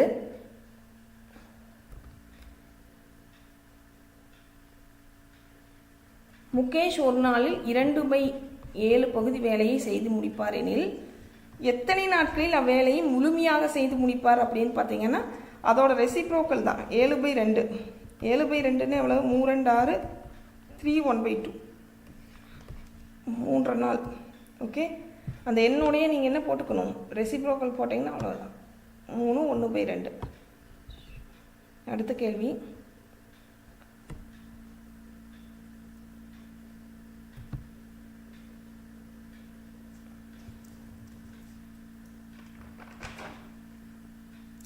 ஒரு விவசாயி 20,000 ஆண்டு ஒன்றுக்கு 4.5%.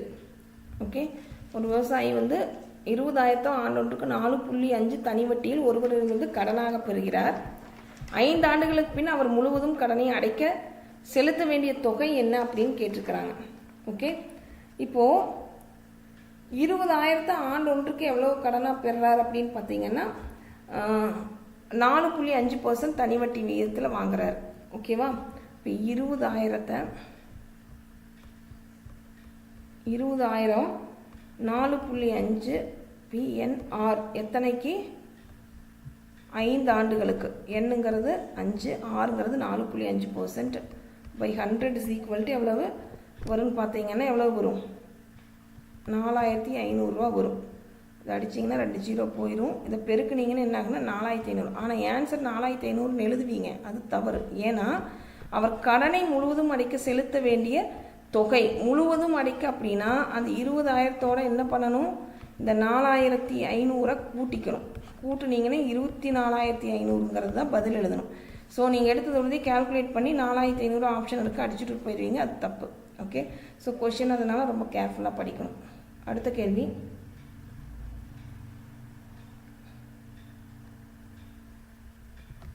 1,500க்கு 3 ஆண்டுகளில் இருவேறு இடங்களிலிருந்து கிடைத்த தனி வட்டிகளின் வித்தியாசம் 13,000 ரூபா அப்படின்னா வட்டி விகிதத்தோட வித்தியாசம் என்னன்னு கேட்டிருக்காங்க. அப்போ மொத்தம் எத்தனை ரூபா? 1,500 ரூபா.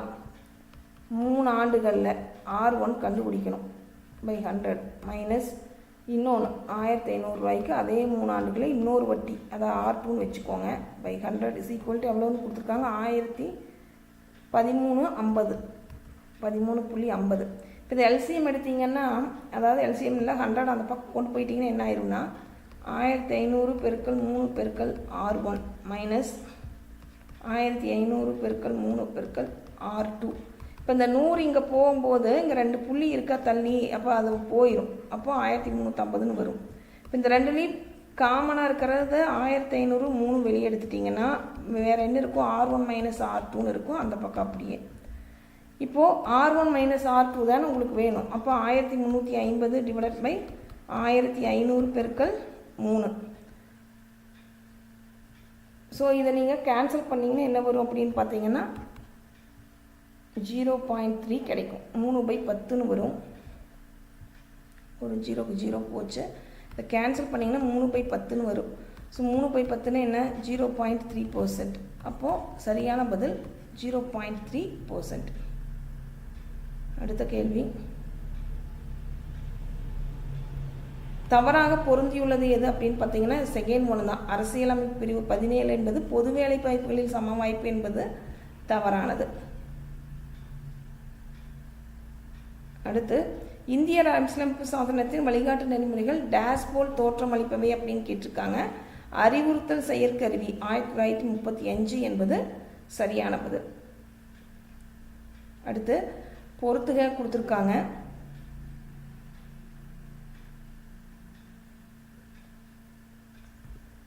சர்க்காரிய ஆணையம் என்பது எதனுடன் தொடர்புடையது? மத்திய அரசாங்கத்துடன். அடுத்து, ராஜமன்னார் குழு என்பது தமிழ்நாடு அரசாங்கம். அடுத்து, அனந்தபூர் சாஹிப் தீர்மானம் என்பது உச்சநீதிமன்றம். பொம்மை தீர்ப்பு அகாலித்தலம். ஸோ அந்த வகையில் பார்த்தீங்கன்னா ஆப்ஷன் பி, அதாவது தேர்ட் ஒன்றுக்கு செகண்ட் தான் வரும். அனந்தபூர் சாஹிப் திருமணம் என்பது அகாலித்தலம், 4th ஒன் பொம்மை தீர்ப்பு என்பது உச்சநீதிமன்றம். ஸோ செகண்ட் ஆப்ஷன் சரி. அடுத்து, இதுவும் அதே மாதிரி மேட்ச் த ஃபாலோயிங் தான் கொடுத்துருக்காங்க. கீழ்கண்டவைகளை பொறுத்துக அப்படின்னு கொடுத்துருக்காங்க. நுகர்வோர் பாதுகாப்பு சட்டம் 1986, இது ஃபர்ஸ்ட் ஆப்ஷன் கரெக்ட். சட்ட அளவில் சட்டம் 2009. அத்தியாவசிய பொருட்கள் அப்படின்னு பார்த்தீங்கன்னா 1955. கள்ள சந்தைப்படுத்தல் தடுப்பு சட்டம் 1980. ஸோ ஃபர்ஸ்ட் ஆப்ஷன் இதுக்கு சரியான பதில். அடுத்த கேள்வி, இதுவும் அதே மாதிரி மேட்ச் த ஃபாலோயிங் தான் கொடுத்துருக்காங்க. பொறுத்துக. இதுக்கு சரியான பதில் ஆப்ஷன் சி. வராகமிகிரர் அப்படிங்கிறவர் எதோட தொடர்புடையவர் பார்த்தீங்கன்னா வானியல் அறிஞர். காளிதாசர் என்பவர் சமஸ்கிருத புலவர். அமரசிம்ஹா என்பவர் அகராதி ஆசிரியர். தன்வந்திரி என்பவர் மருத்துவர். So option C. அடுத்த கேள்வி,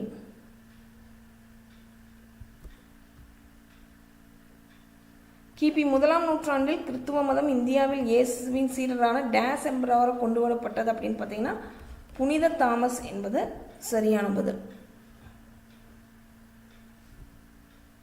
சரியான வகையில் பார்த்தீங்கன்னா இதை வரிசைப்படுத்த சொல்லியிருக்கிறாங்க. ஸோ இதுக்கு சரியான ஆண்டுகள் அடிப்படையில் அப்படின்னு பார்த்தீங்கன்னா ஆப்ஷன், அதாவது தமிழ், சமஸ்கிருதம், தெலுங்கு, மலையாளம், இதுதான் சரியான வரிசை. So option D. அடுத்து, பின்வருவற்றுள் ஒன்று நர்மதை ஆற்றின் வலது கரை துணை ஆறு அப்படின்னு பார்த்தீங்கன்னா ஹிரான் என்பது சரியான பதில். இது அதே மாதிரி பொறுத்துக கொடுத்துருக்காங்க. அகழ்வாராய்ச்சி இடங்களும் மாவட்டமும் கொடுத்துருக்காங்க. கீழடி அப்படிங்கிறது எதனுடனா சிவகங்கை மாவட்டத்துடன் தொடர்புடையது. கொற்கை என்பது தூத்துக்குடி. அடுத்தது கங்கை கொண்ட சோழபுரம் வந்து அரியலூர் மாவட்டம். குறும்பன்மேடு என்பது தஞ்சாவூர் மாவட்டம். ஸோ ஆப்ஷன் சி இதுக்கு சரியான பதில். அடுத்த கேள்வி, இந்தியாவின் மின்னியல் தலைநகரம் என்று அழைக்கப்படும் நகரம் என்ன அப்படின்னு பார்த்தீங்கன்னா பெங்களூரு என்பது சரியான பதில். அதே மாதிரி அடுத்தது பார்த்தீங்கன்னா மேட்ச் த ஃபாலோயிங் தான். ஸோ மின்கூறின் பயன்பாடுன்னு கொடுத்துருக்குறாங்க. ஃபர்ஸ்ட் ஆப்ஷன் தான் கரெக்டான பதில். கால்வனோமீட்டர் எதுக்கு யூஸ் ஆகுதுன்னா மின்னோட்டம் மற்றும் அதன் திசையை கண்டறிய. வோல்ட் மீட்டர் வந்து மின்னழுத்த வேறுபாட்டை அளவிட. அம்மீட்டருங்கிறது மின்னோட்டத்தை அளவிட. மின் தடையாக்கிங்கிறது மின் சுற்றில் பாயும் மின்னோட்டத்தின் அளவை நிர்ணயம் செய்ய பயன்படுகிறது. அடுத்து, முதல் தேசிய கல்விக் கொள்கை எப்போது உருவாக்கப்பட்டது அப்படின்னா 1968. ஸோ இதில் கூற்று காரணம் ரெண்டுமே கொடுத்துருக்காங்க. ஸோ இதில் கூற்று காரணம் எது சரி அப்படிங்கிறது பார்க்கணும். இதில் ஆப்ஷன் டி, அதாவது சரியான விளக்கம் அல்ல அப்படிங்கிறத இதுக்கு பதிலாக வரும். அதாவது சுகாதாரம்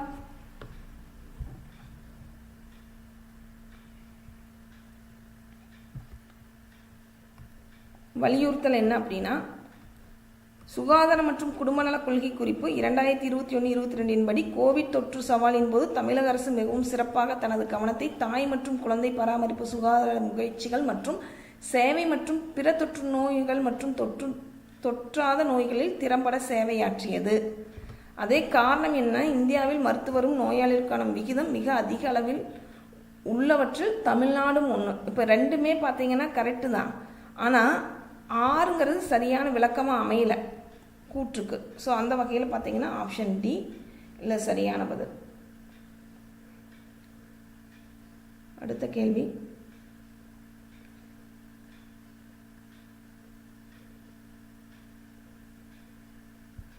அடுத்து இறங்கு வரிசையில் எழுதணும்.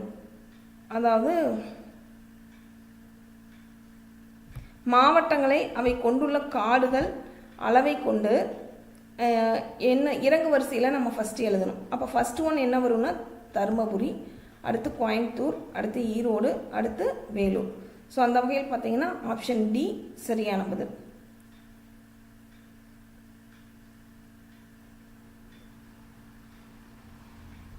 கீழ்கண்ட கூற்றில் எவை தவறானதுன்னு கேட்குறாங்க. அப்போது எது தவறானது அப்படின்னு பார்த்தீங்கன்னா வாக்குளிக்கும் உரிமை, அரசு பணியில் பதவி வகிக்கும் உரிமை சரி, அரசை விமர்சிக்க கூடாதுங்கிறது தவறு. ஏன்னா மக்களாட்சி முறை இருக்கிற நம்ம நாட்டில் நம்ம வந்து விமர்சிக்க கூடாதுங்கிற மாதிரி இல்லை, நம்ம கருத்துக்களை நம்ம சொல்லலாம். ஸோ 3 மட்டும்தான் இங்கே தவறானது.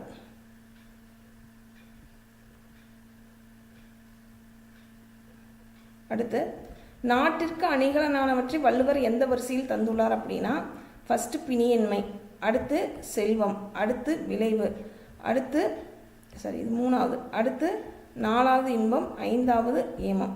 ஸோ அந்த வகையில் பார்த்தீங்கன்னா ஆப்ஷன் ஏ சரியான பதில். அடுத்த கேள்வி கிட்டத்தட்ட இதுதான் கடைசி கேள்வியும் கூட.